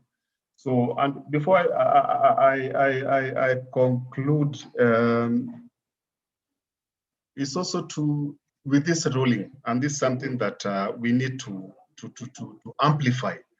You remember that this ruling was tucked somewhere in our dailies, I think in page 3, 4, and this was a landmark ruling. I think we should think of how do we amplify this? How do we make sure that people are aware of this ruling? Communities are aware of this ruling, and I think it gives some hope to all these communities which are under the threat of eviction. And I think all our informal settlements in Kenya are still under the threat of evictions. So it's to start working to look at alternatives, because these compensations at most, the resources are not usually enough. Thank you very much. Thank you so much, Joe. I minimized my time. Thank you so much, Joe. We appreciate. And one of the things that Joe raises that whereas we are pushing for security of tenure, we need to have the foresight of looking at the spaces of adaptive settlement planning models, as an approach to upgrading. And that upgrading does not necessarily mean upgrading the settlement, but also upgrading the person, so that then we do not start to witness market-based evictions that push the urban poor to the peripheries of the city. And that will be on the basis of our ability to be able to buy and sell, which in most occasions after upgrading occurs. So you upgrade the informal settlement through adaptive settlement planning models, but you also have in mind approaches that upgrades the person and brings value to their lives. So that then we look at, upgrading in the context of an ecosystem that's related. That notwithstanding, we've got our last panelist, who is John Paul Obunyu from the Coastland Sector and State Trackers. And John Paul will be speaking to us from Mombasa and basically give us a reflection of what is happening at the coast. And as he does that, and when he concludes, I'll hand over the session to my colleague Furaha Sharo from the Kenya Human Rights Commission, who shall then lead us to a question and answer session, but also open it for the panelists to highlight, some responses or some debates that are coming out of this conversation. So then, John Paul, can you take it? After Furaha, then we'll have Mary Campbell tying it for us, after which then we shall just conclude. So then, John Paul, can you proceed? Thank you. Good. Okay, it's a minute to midday, so allow me to say good mid-morning, if it's allowed. Okay. Thanks, Sam, and other panelists and the Kenya Human Rights Commission for this opportunity. I've been requested to share a bit about the coastal region. We know there are a lot of issues that are ongoing currently in the country, and one of the key things is that we need to realize that the issue of historical land injustices has been the focus in our discussions as land state actors. And I'm happy with the Honorable Shabir on what you raised about our legislators. One major problem that we have in the coastal region is that we have the majority of members of parliament who sit in the Parliamentary Land Committee. But whenever we present issues to them, they don't care. They have no interest completely to address the land question. And I'll mention them by name. When we presented the Takaungu issue with the issue of Mombasa, with the issue of the sisal plantation, and it went to parliament, the same members of parliament from the coastal region, where we claim to be marginalized, where we claim to be suffering from social injustices, failed to address this key issue. They have no interest completely. This being the Changamwe MP, Honorable Omar Mwinyi. I don't know why you call them honorable, but for the sake of us discussing this, they have no interest completely. So for my fellow custodians and fellow Kenyans, we need to have an agenda. We should not be giving them an opportunity to share their agendas when they have no agenda on land and are interested in both. Mishimboko has no interest completely. Alimbogo completely. Mwashetani, but now I see them campaigning with the land agenda as their first subject matter. So are we being taken for a ride? There is no one amongst us as Kenyans who's ever gone to the ATM to withdraw money, then you start clapping for the ATM for giving you your own money. We need to start questioning the integrity of our leaders. We need to start electing the right leaders. But at the end of it all, how do we ensure that we have an agenda on land? I've seen one participant has asked a question, or has posed a question. As CSOs, what are we doing on the question of housing in this country? As a K2 and on behalf of our fellow CSOs, we've taken a position, especially on this issue of urban renewal. And I want to link this with the issue of the two cases that were shared initially by Emily. One of the key things is that the moment the court ruled that no eviction should be conducted without a court order, the issue at Buxton, we all know what happened at Buxton. Buxton is one of the key estates that the county government of Mombasa and private developers, that is Buxton Point Apartments, have entered into an agreement to do a housing project. We had a matter in court in 2016. This matter, case number 39 of 2016, was categorical to be able to help the residents of Mombasa County, not only in the estates, but also in the informal settlements, that there's need for the government to be compliant in terms of engaging the judiciary to ensure that, number one, adequate public participation is conducted in all fronts. Number two, the moment the court ruled that no eviction should be conducted, it's okay that we bought, we were able to buy time, but what did you do with the time that we bought from this particular process? Buxton residents were evicted without a court order. What does that tell us? There are some few learning points. Number one is that the Senate has picked up this issue, and on Thursday, they'll be in Mombasa, the county assembly, to be able to share this, so that the petitioners can be able to share what actually happened. And in this case, you find that there are key things in terms of the issues of eviction being conducted in this country. Number one is that in this particular case, number 39 of 2016, there were organizations that took lead in this particular process. That being Legal Advice Center, Akietu, Transparency, on behalf of the coastland and state actors. We took lead as petitioners, and this gave us a very low mileage in advocacy. So what we learned is that unless it is on policy direction, then we should not be the lead petitioners. We should let communities actually take lead in this particular process. But some, and my fellow panelists, there's one key thing that for the first time, the court actually did something very critical that we need to think of. For the first time, the court questioned Article 22 on enforcement of Bill of Rights. We all have a right to go to court to seek a remedy, either on our own or on behalf of any other party. But in this particular case, that when we went to the Court of Appeal and upheld the same ruling that the county government has got good intentions to actually, increase tenfold the number of households from 3,000 to 30,000. But we're being questioned in court as to why you are the ones in court yet we're not being affected. So you wonder, what's the relationship between the parties in court and the judiciary? Have we ever taken time to be able to think of how do we monitor these particular processes? Number two, it is always good that one lesson that we learned, we asked the judges on PIL cases to supervise the judgment. Because in this case, the court ruled that the county government ought to provide information at every stage so that public participation becomes a reality. But to date, they're still struggling. That's why the Senate is picking up on this matter. Why should the Senate pick up on a matter where the court has failed?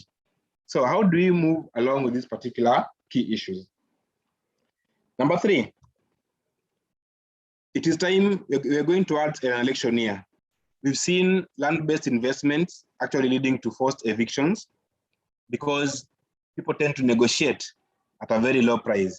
We don't understand how, we do not know how to negotiate when it comes to land matters, but to give precedence to the issues of evictions. It's given a precedent in the process. Communities start negotiating with landowners or those who want to invest. What does this mean? Number 1 is that there's a need for us to be able, as we go towards the elections, that all constituents or residents of this country should actually hold their members of parliament to account, because there's an opportunity for us to stop the issue of evictions, like in the coast region. We can't be talking about historical land injustices. When you look at the Land Act, Section 162(2) and 3, that there's need for regulations to be in place. What has your MP done to ensure that these regulations are in place? Is it an issue of capacity? Is it an issue of interest? Is it an issue of they want to use it as a political tool to be able to entice voters to vote for them? So if it's an issue of capacity, as my friend Apio from Grassroots puts it, how do you work with the likes of Honorable Shabir and my good friend Chris Oala to ensure that in each and every region, CSOs ensure that engage your members of parliament who are proactive so that they can actually support what Honorable Shabir was putting on board to ensure that we have the regulations being through. So that if a member of parliament is not is not for the idea of having regulations in place, then he or she has no business being in parliament. Let's have an agenda. I don't say much, but that is one of the key things that as the coastline and state actors and as a Kietu, we've picked up as an election issue, that for us to advocate for the right to housing and issues of land regularization, any political, any politician or any aspirant who wants to actually vie must have that as an agenda. Number 2, and the last issue is, when you go for PIL cases, maybe Cyrus and Emily, you share, you can have this discussion. The issue of cost-benefit analysis. How do we consolidate resources so that we ensure that we have a pool of resources where we can actually go for advanced possession after doing a research on an issue based on the key issues that are being raised on PIL matters? The Mitubel case and the issue of Msembi, we've seen that, yes, it is a plus for us, but who's there to ensure that that is implemented? How much was spent in there? Do we as Kenyans even think of having a pool of resources where we can actually pull from one angle and ensure that we have a pool and we are safe enough? And also to ensure that we are not slapped with costs after ensuring that we do our research in the right manner. Number 2, on the same note, on cost benefit, how do you ensure the issue of fundraising for advocacy work? There are different methods of fundraising, but how do you ensure that ownership becomes the key issue for communities? And lastly, on PIL cases, do we have facts on PIL? Do we need to move to court? In 2016-2017, 56% of the cases in the ELC court were not for interpretation of law, but they were for mediation. How many of us engage the ELC judges to ensure that how many court orders do they have? I've heard my friend Muturi talking about receiving 12 eviction notices. But one thing that we do as coastline and state actors is to engage the judicial officers to ensure what is coming before them through the CUC. Do we have any eviction notices? Have they been served? Do we have to evict? Can we think of a better way of addressing such issues? And lastly, the issue of institutions with the issues of evictions. We have the issue of Kenya Power. They issued a notice to residents of Mombasa and the entire nation that all those on the way leave should actually pave way. What we're doing currently is to be able to develop a resettlement action plan jointly with Kenya Power. The good thing is that the files have gone missing from the headquarters in Nairobi. So they are stuck, but we are thinking, how do we become proactive and ensure, can we develop a resettlement action plan jointly with them So we're having our first meeting this month to see how do we see that through. So that we actually become proactive in addressing the issues of evictions, but we also have an added value in the process. The other institution is Kenya Railways. We saw what happened in Kisumu, and we don't want the same to also happen because it's a nationwide process. So how do we ensure that all this that we do actually fits into what Honorable Shabir was actually talking about? So that first we read widely, we research, and we be keen on the research processes. We have these case studies and then present such so that we can also add value to what Honorable Shabir is actually talking about. Thank you very much. Back to you, Fura Charo. Yes, good afternoon, everyone. Thank you so much, John Paul, for the very candid presentation that you have just shared with us. So I think now we'll quickly jump into the question and answer session. And I will just scan through some of the questions that have been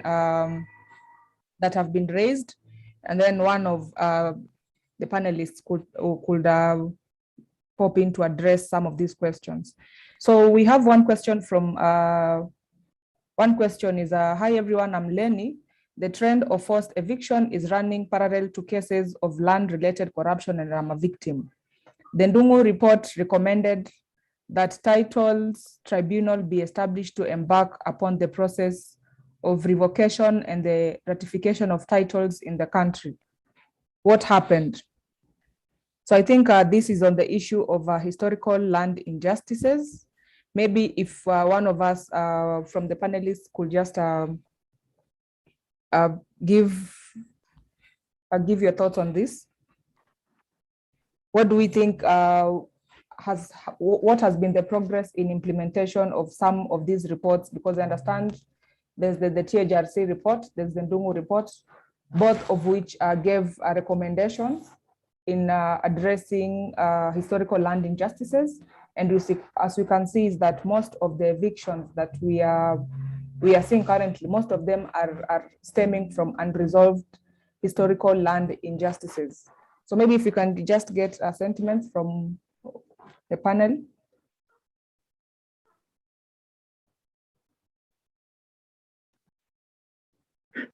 If I may. Yes, Cyrus, thank you. My very honest observation is that we still have these problems and there are way too many. We had the TGRC process, went around, recorded statements, had a final report, the discussions that were around it. Nevertheless, we've not seen implementation or progress towards implementation.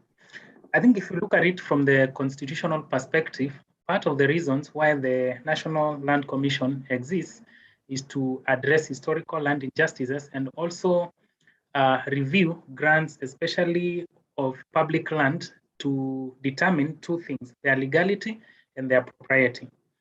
Has the NLC succeeded in that? I don't know to what extent, but at least in terms of the law, there's a framework. And I know that different communities and different parties have approached at times the NLC with a request to them to address some of these historical injustices. And we've also seen processes where these grants are being reviewed.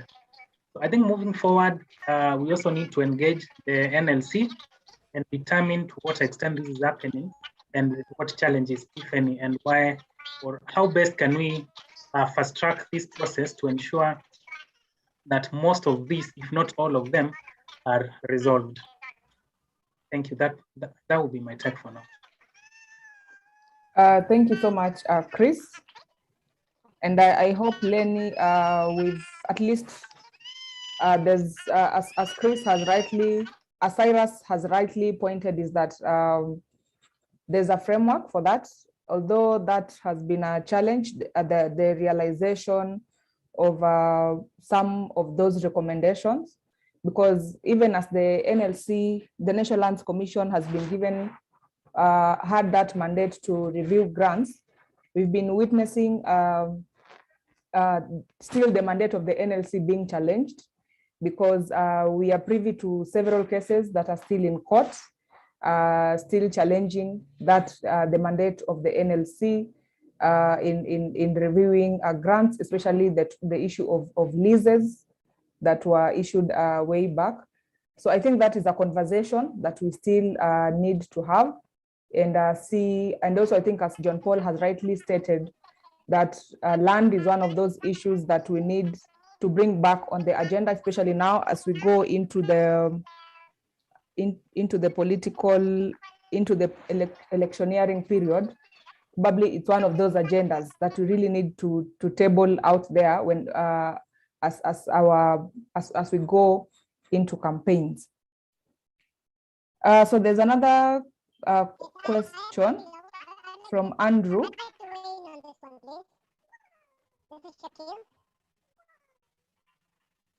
How should eviction order take before being effected? I don't know if I got the question right. How should eviction order take before being effected? Anyone who could respond to this, the panel?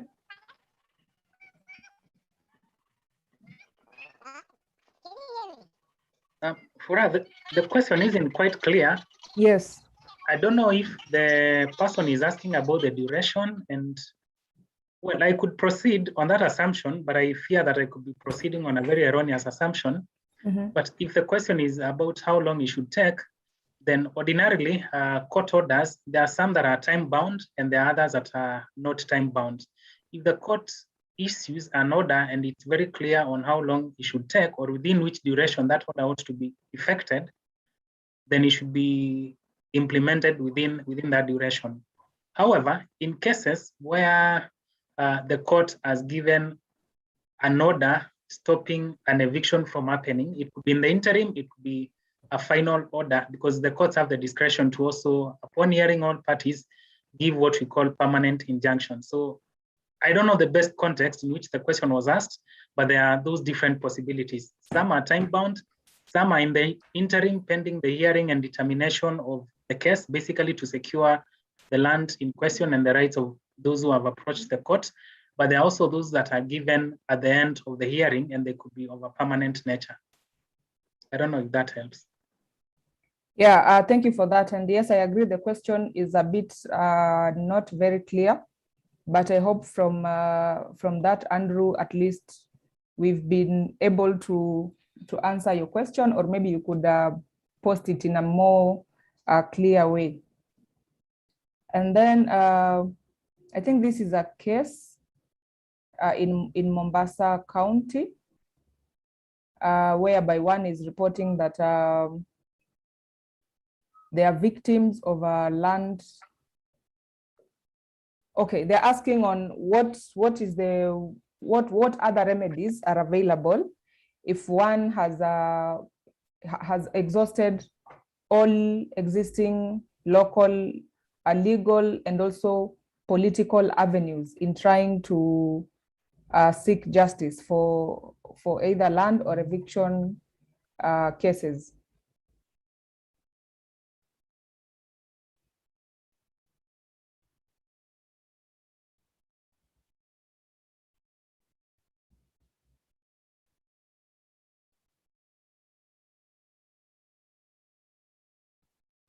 I think to respond to that, because we have local mechanisms, that is, we have the courts.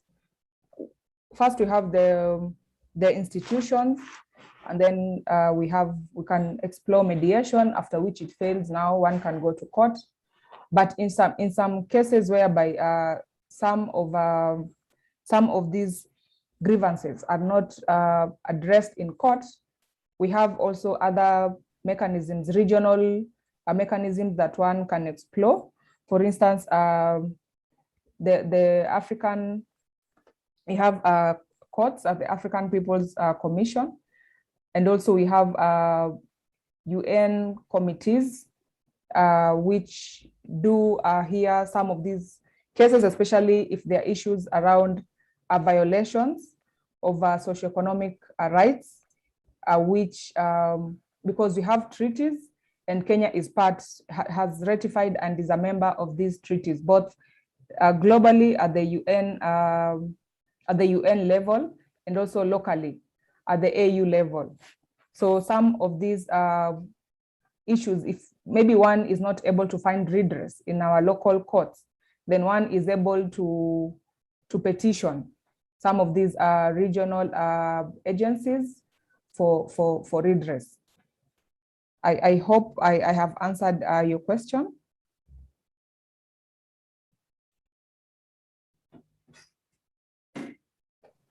Furaha, maybe you can repeat that question again. Yes, the question is,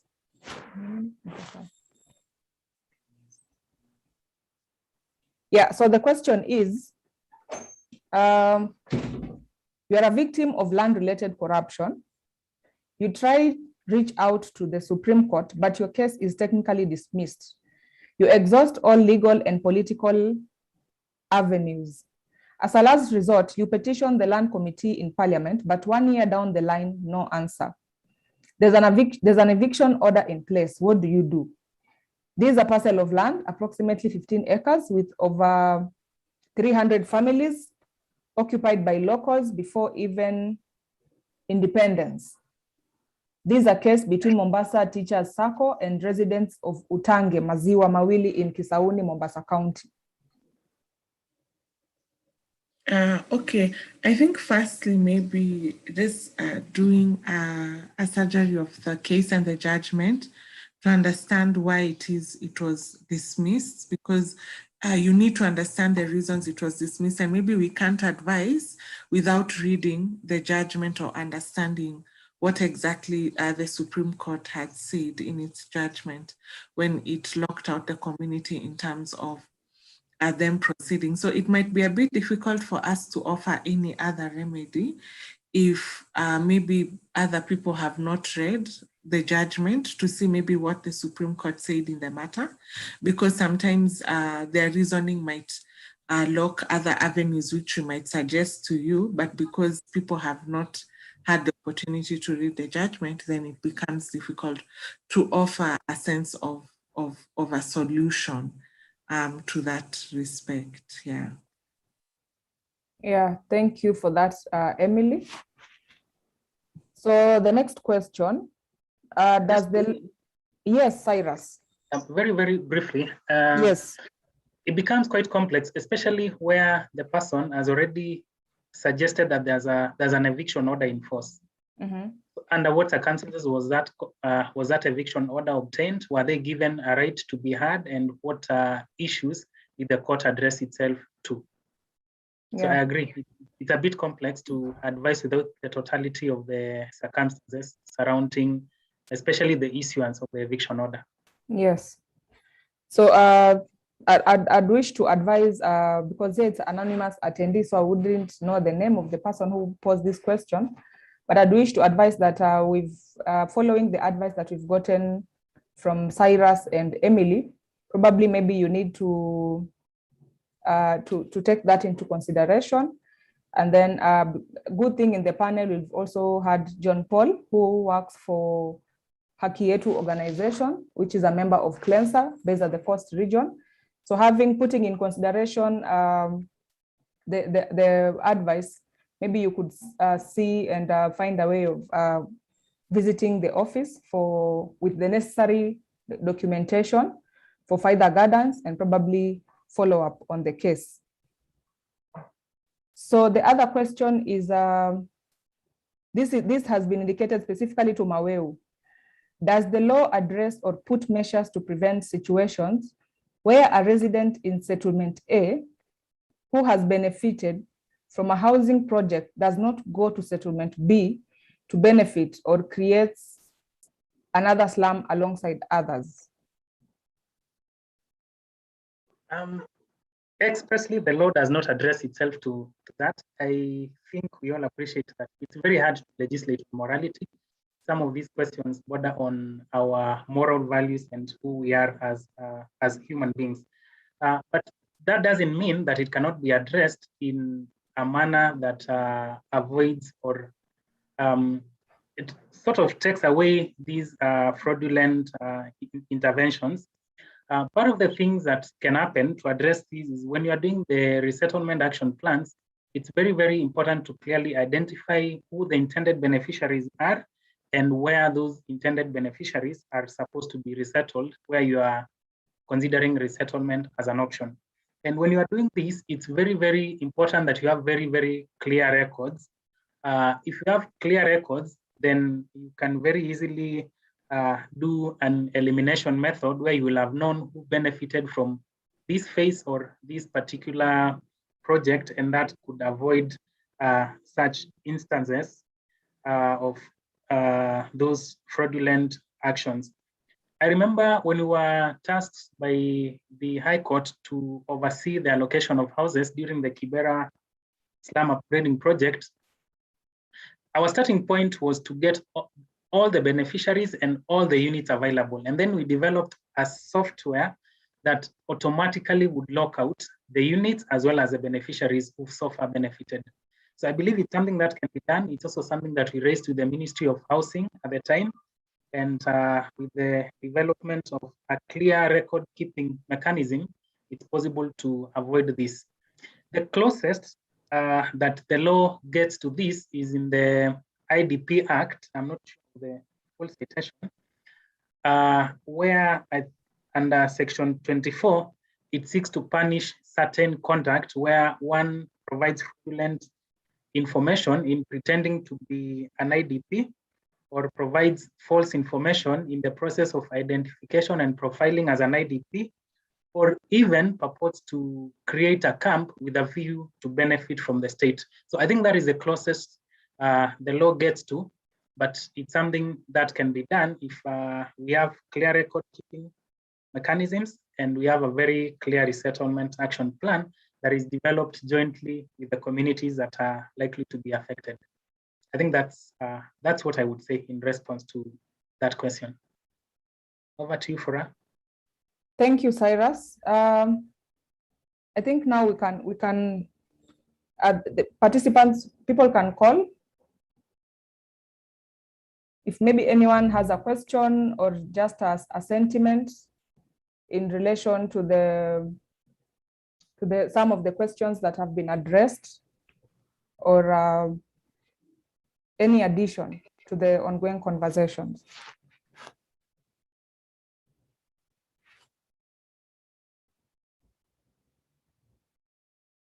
As you wait for that, I believe the last speaker should be Mr. Obonyo. Yes. He raised a number of pertinent questions. One was on the question of costs. The jurisprudence, the emerging jurisprudence is that the courts are very reluctant to award costs, especially in public interest litigation, which is a very big plus, and this encourages people not to shy away from litigation for fear of costs that might be awarded. He also raised something about the question of standing, and I think we all appreciate that post-2010, the question of standing has been expanded. The person who approaches the court need not be directly affected by the specific violations that they seek to advance. They can do that in the interest of members of the public. Then he also touched on alternatives, and I agree with him that not everyone seeks justice through the formal justice mechanisms. So to what extent can we, and the judiciary is actually duty bound under Article 159 to encourage alternative dispute resolution mechanisms? Are there ways in which we can intervene, even as civil society organizations, through ADR to basically help enhance the realization of human rights in Kenya? That is all what I wished to comment. He had raised some of those questions and posed very specific questions, especially to myself and Ms. Kinama. Thank you very much. Ms. Kinama can weigh in. Thank you, Cyrus. Yes, Emily? Yes, I agree with Mawel to the extent in public interest matters. The Supreme Court has already, in ordinary cases, costs follow the event. But the Supreme Court, I think in the first Raila petition, the Raila presidential election petition, as well as the case of Jaspiri Rai Singh, stated that in public interest matters, that costs would ordinarily not follow the event, but each party will bear their own costs. And I think that goes into breathing life to what the Mutunga rules were brought for, that in public interest matter, you don't have, public interest matters, you don't have barriers that are put in place that will cause people to fear going to court. However, practically, it's not necessarily like that, because some courts have been going to slap costs even in public interest matters, which is very concerning and worrying, because you can see they're not finding, it's not like punitive costs that are issued against the petitioners, but they just go ahead and they issue costs without necessarily applying their mind as to why they've slapped costs in a matter that has been filed in the public interest under Article 22 or 258 of the Constitution. So I think that would be one of my answers. Yeah.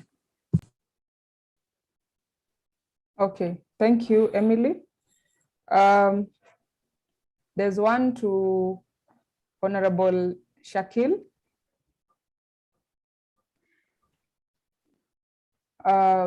Collective effort is important. Can you commit to work with CSO's platform and citizens to work on the bill? I think he was referring to the eviction and resettlement bill and policy on this matter. Kindly give your commitment for follow-up engagement. I have already given that. Can you hear me? Hello?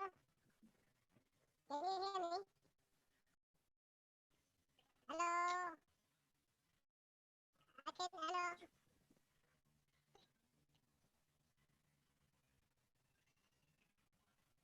Hello? Hello? I'm trying to say something. Can you hear me? We can't hear you. The sound is a bit distorted. Can you hear me now? No, we can't hear you. Okay, then the only thing I can say is yes.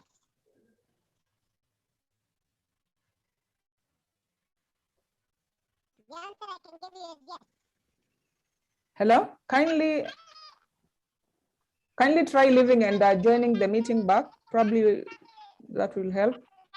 Okay. Okay, thank you.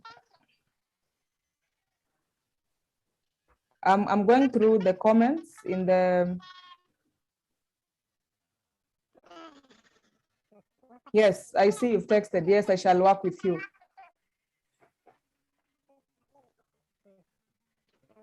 Thank you. And then for the participant who asked the address for Haki Yetu, John Paul has shared it. They are based at Star of the Sea Primary School and also at St. Patrick's Bangladesh Catholic Church. And they have a toll-free line, which is 0800 723 544. So I hope, Andrew, you've taken note of that, and you'll be able to follow up with them on that case, and then you'll be further advised on that. And then there's another comment that it's an interesting thought on conceptualizing registration of informal settlements within the purview of community land law. This is from Angela Reconcile. Yeah, I think this came from Cyrus. Probably maybe you could just share a few insights on this. Thank you, Fura. It's been argued severally that as a country, we can have deliberations and discussions on how best we can, especially in efforts to secure the rights of those in informal settlements. Is there a possibility that they can register under the Community Land Act? Can they be considered as a start as a community because they share common interests? And is it possible for them to register and have land tenure rights that are secured under the Community under the Community Land Act? So I believe it's something that is worth discussing as a country. And I'm sure when we get to that point, even the absentee landlords would show up. Because the moment that an informal settlement area is declared a land adjudication section, and the Ministry of Lands has to harmonize all the conflicting claims. And those people would show up, and this question of absentee landlords would, to a great extent, be addressed. And more importantly, there's a possibility that once all this is harmonized, the conflicts that we see from the owners and the occupiers would be, maybe there's a possibility that they would be brought down. That's how I look at it. Thank you so much, Cyrus. Excuse for that. Yes, John Paul. Thanks, Cyrus, for that angle that you're bringing on board on the issue of informal settlements to be, the rights to be registered under community land. I can share practical examples. In Mombasa, we've initiated a process whereby we've been interrogating the housing project by the county government of Mombasa. But we also thought that focuses on the estates, county estates. But how do we address the issue of land regularization in the informal settlements? And in this, we've mapped out lobby groups that deal with land and housing, about 138. 98 of them are registered. So after capacity building, they went back and started to organize community organizing. And this way, we've had 2 communities. In fact, landowners have actually surfaced. We call absentee landowners, but now they're back. They want to negotiate at $1 million per acre. But you see, this is what you want to see, that there is that effort by both levels of government actually trying to address the land tenure situation. Currently, in Mombasa County, we have a committee on land regularization that involves the National Land Commission, the county government of Mombasa, and the CSOs. This committee, they report back to the National Land Commission to address the historical land injustices. But the key thing that they want to do is to start documenting these particular concerns, those rights and conflicts that are coming through. But now our concern is, how do we organize our communities to be able to feed back into that particular committee? So first, we're engaging the committee through the Housing Coalition, and this involves Mombasa, Kisumu, Nairobi, that whatever happens in Mombasa, can that be related back in the other regions? 2, this particular committee is chaired by the CEC, Land, Housing and Planning. So how do you ensure that we engage and understand the terms of reference, the recommendations they make? Are they within the, how effective are those recommendations that they make? And lastly, will this stop the issue of forced evictions? If it will, and they can bring the absentee land owners on board, the better. But there's progress in terms of addressing the issue of right to housing as we're moving forward. Thank you. Yeah, thank you so much for that, Obonyo and Cyrus. So I think in the interest of time, I'd wish to give each of the panelists 5 minutes to give your final thoughts, after which now I will invite my colleague, Mary Campbell, to give us the way forward and closing remarks. So Cyrus, would you like to start? Thank you very much, Fura, for this opportunity once again. I reiterate my gratitude and that of the National Commission on Human Rights for the opportunity to participate in this webinar. It's been quite insightful. I've also learned much as I was sharing, and these are the kind of engagement forums that we need to encourage from time to time as we handle topical and thematic and emerging issues in the country. Key for me is that we already have very progressive jurisprudence. How best can we make it practical and beneficial to especially the citizens? What are some of the practical steps that we can take towards making or enabling the citizens not only access justice, but also enjoy the fruits of what they get from the courts? So I am very, very happy and I'm grateful. And let's take the discussion further. Let's also consider other avenues for those who can support alternative forms of access to justice, whether they are formalized or informal. That would be a great step in enhancing access to justice in this country. Otherwise, thank you very much, and I look forward to future engagements. Asante sana. Back to you, Fura. Thank you, Cyrus. I think now we can hear from Honorable Shakil. I've logged out and logged back in. Can you Yes. hear me? Yeah, we can hear you now. Okay, now my few minutes are this, that I still reiterate that the the fight is still on. It took 20 years for the Freedom for Information Act to come into any sort of fruition. This particular one, the eviction and resettlement, um, the direction that we are taking is the direction that I've said is the right-based approach. The right-based approach is the one that you are professing with the CBOs. Election time is here. It's very important that you're able to lobby the voters and lobby the members of parliament who want to come back. It is sad that I was very disappointed that most of our people from Mombasa and some of the slum areas in Nairobi were not able to come and support us in what is happening here. But this is something that needs to be done. Facilitation is very important. The Lands Commission, the Lands Commission can say the National Lands Commission is fine. They have a mandate. It's all settled out. But there is no implementation and there is no financing structure. I sit in the finance committee and sometimes we see the budgets. When the Ministry of Land comes and they come with their departments, and you see how much money is being allocated to the National Lands Commission for one, then you see that is the way of frustration by the executive. So what is really important, and really is important, is the fight must continue at the court level, and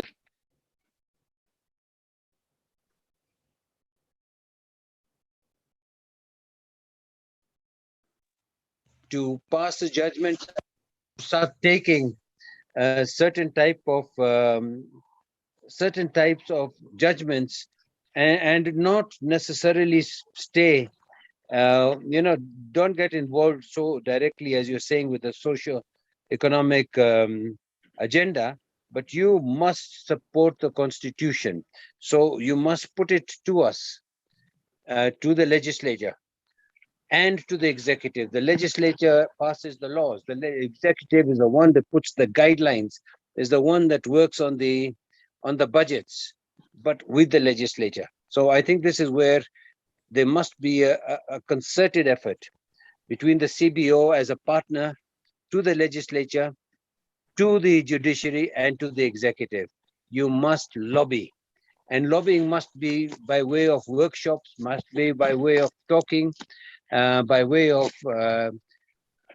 threatening, or whatever else you want to do. But I will tell you one, I have been the most lonely MP in the parliament when we have come to this issue of land. They have told me, wewe Muindi unataka nini? I have gone through such sort of bad attitude, and I'm surprised why. But I can see that there is the landed gentry, the landed owners, and most of them from central Kenya and others, are very against this, because the landless and those who are the squatters are sitting squarely in their way of making huge profits, the 40%, 50%. Then the Kibos eviction is very much part and next to my constituency. If you look at the Kibos eviction, you will not see a single MP other than myself turned up there. Not a single one. Not the MP for Moroni who's meant to be there, not the MP for Central, not the MP for anybody, not Kisumu MPs, none of them. And all of them have problems at the same with the Railway Reserve all throughout. So I will not give up, and I only look forward to working with the civil society to continue this particular thing, and God willing, we shall succeed. We will succeed. Thank you. Thank you so much, Honorable Shakil. Asante sana for that. And I wish to welcome Emily, please. Emily Kinama, Katiba. Thank you, Furaha. My words of my final, I think, words that I would encourage everyone is, firstly, the judgments should not, I think you should celebrate, but also be vigilant. Even as we were at the Supreme Court and as the Supreme Court is issuing all these judgments, evictions have not stopped. The manner they are conducting evictions has now evolved. So it's to encourage communities as well as those who participate in advocacy to try their level best to keep up with the times and see what are the changing dynamics in terms of evictions. There are the new laws under the Land Law Act, Section 152A to I, which is very critical for everyone to bear in mind when evictions are taking place. And if those processes are not followed, then it brings a lot of challenges for people. So I would really like to encourage everyone to see what those laws say. Also, Regulation 66, the land regulations of 2017, Regulation 66 to 69, those 63 to 69, there's very critical when dealing with evictions. So also go through those in order to understand them. In addition, we should be vigilant to see what Parliament is doing. Honorable Shakil has discussed some of the efforts that are doing in Parliament, but we have to bear in mind that there are issues that are going to affect and attack the independent institutions such as the National Land Commission that bears a very critical role in terms of dealing with historical injustices. If they don't have funds, then their financial independence is weakened and they're not able to undertake what they're supposed to fully and actively undertake. Thirdly, it's to think of creative ways of dealing with the housing issues in Nairobi.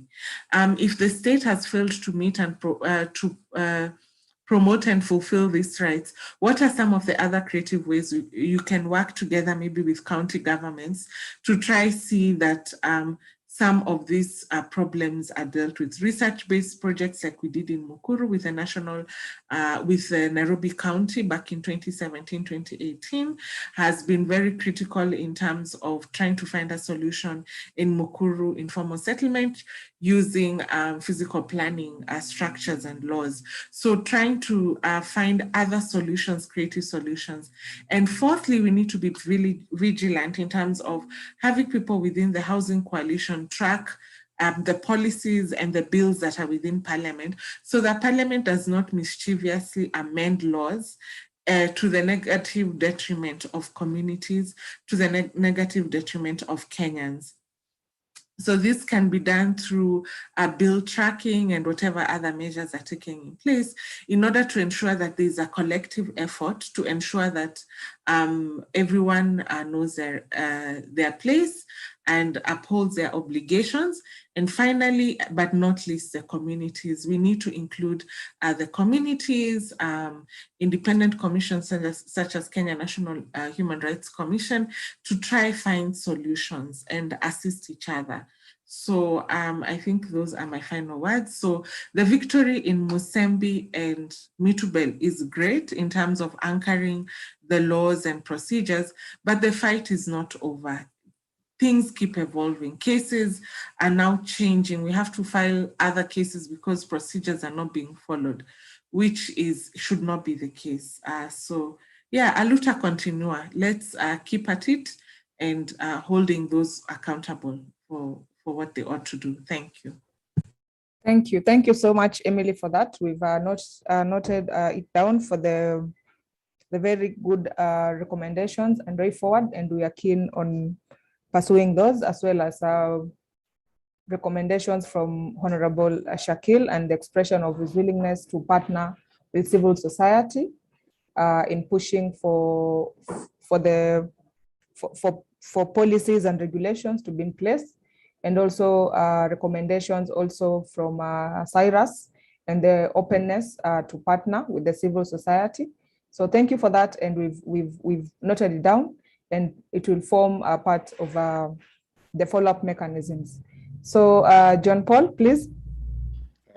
Thanks, Fra, and all the panelists. Just to bring to our attention that 2 weeks ago, we celebrated with one of the communities in Miritini having been in court for 7 years and on adverse possession claims. And the file disappeared at the lands ministry for 2 years. So persistence paid off, and we celebrated. Now we have landowners, not structure owners anymore.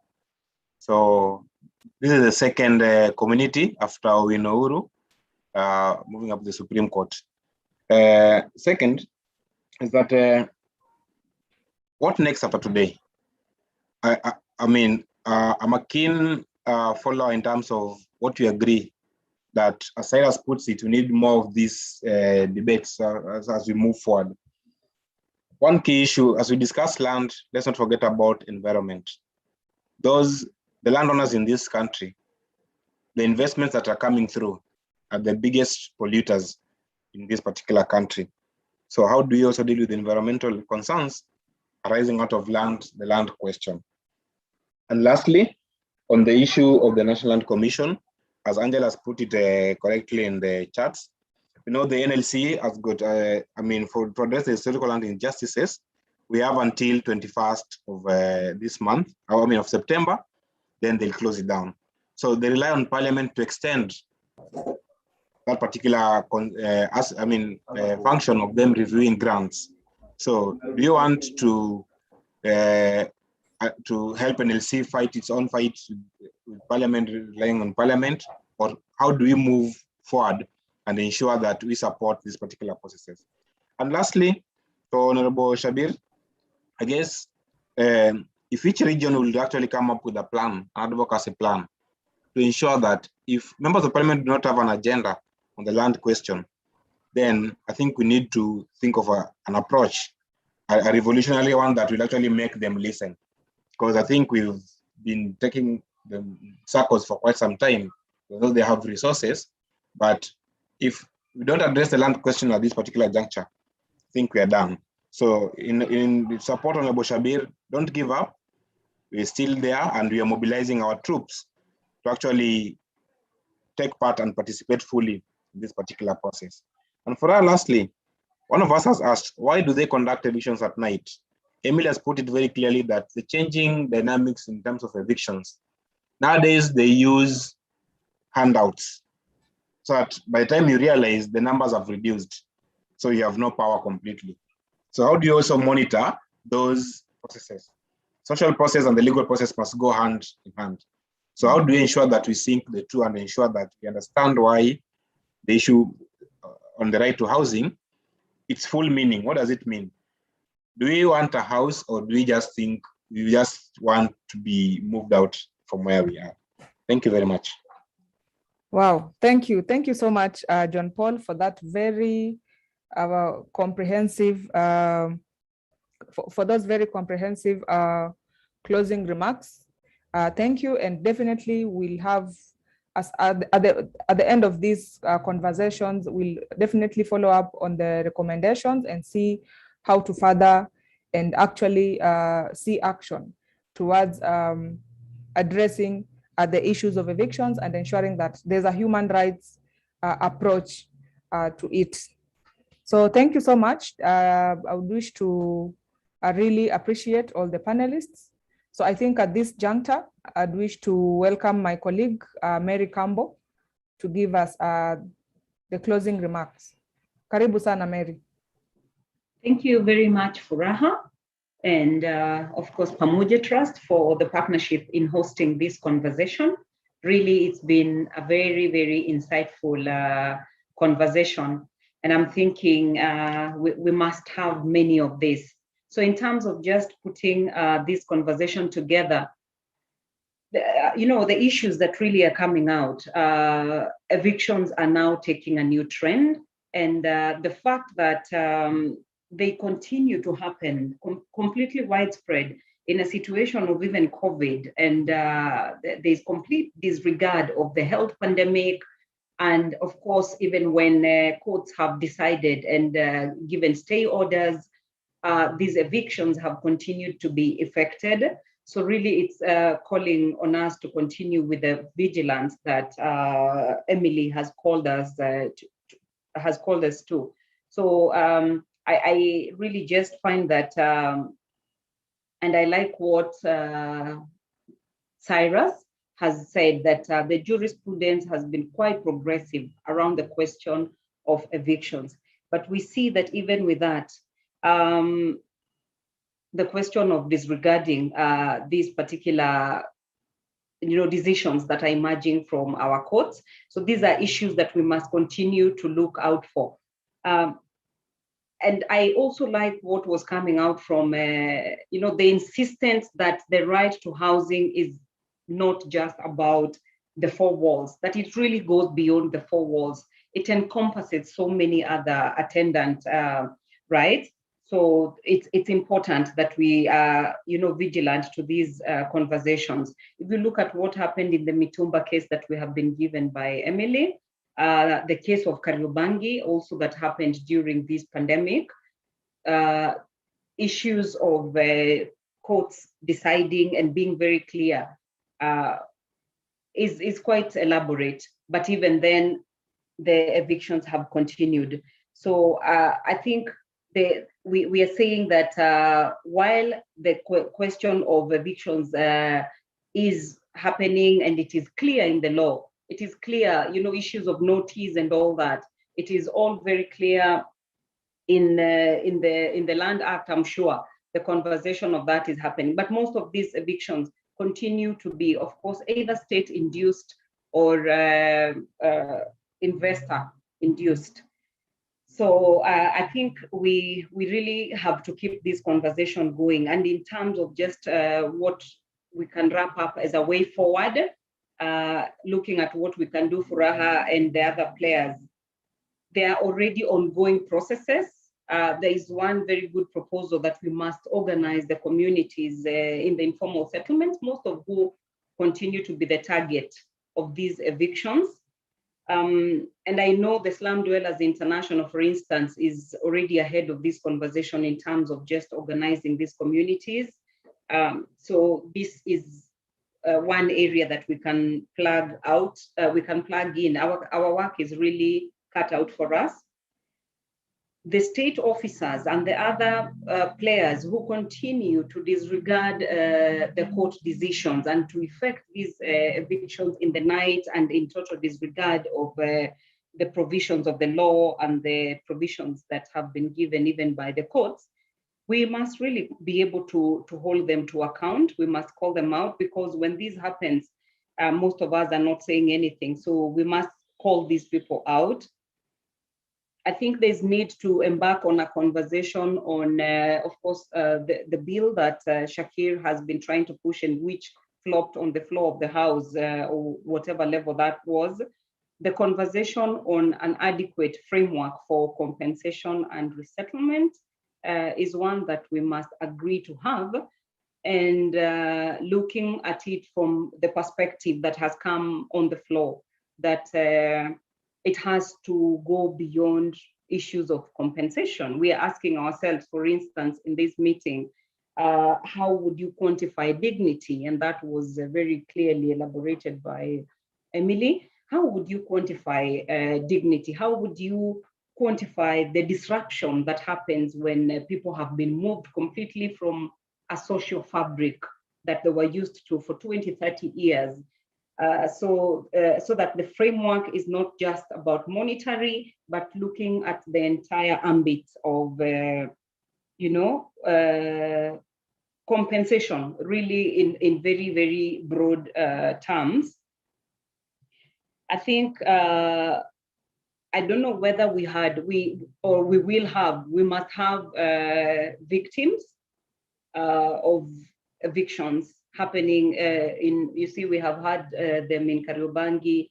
I think Kwale was also affected, Embu at some point during this pandemic. We must also be able to give victims an opportunity and a platform to articulate these things, because when the conversation becomes boardroom, then the real nuances can also be missed. So it's important that as we keep this conversation going, we must ensure that the real people that have been affected by these enforced evictions are brought to the table.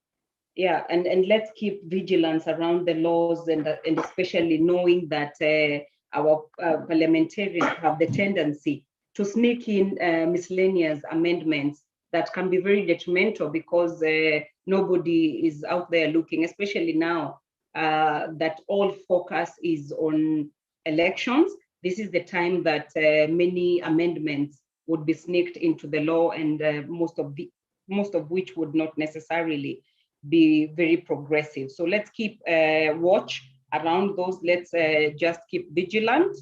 And in terms of just closing, I see we're just 1 minute after time. Just in terms of closing, I think I must also officially say thank you to all the panelists for your time and for very insightful deliberations. Thank you also for the participants. I think we were able to attract a very good level of participation. I mean, looking at the charts and the questions and the number of people who were able to log in and follow the conversation, and those who are also following on the live streaming platforms. So we are really grateful that you could find time to join us. And thank you also to my colleague Furaha for putting this together, and Pamoja Trust, our colleague there for, just Mr. Obonyo. Is it Obonyo? Yeah. It's Obonyo, Mary. Yes, thank you. Yeah. Thank you very much for all being a part of this conversation. Cyrus Maweo, thank you for representing the NHRI, a very important player in these conversations. Emily, thank you for the very rich insights around what is coming from our courts. So we wish you a good afternoon and a very happy time and good lunch. And I take it back to Furaha to close it. Yeah, so thank you, everyone. I think Mary has summarized everything very well. So asanteni sana, and have a nice afternoon. Asanteni. Okay, thanks, Fra. Thank you. Yeah, thanks, Cyrus, Mary. Okay. Thank you, bye. Bye.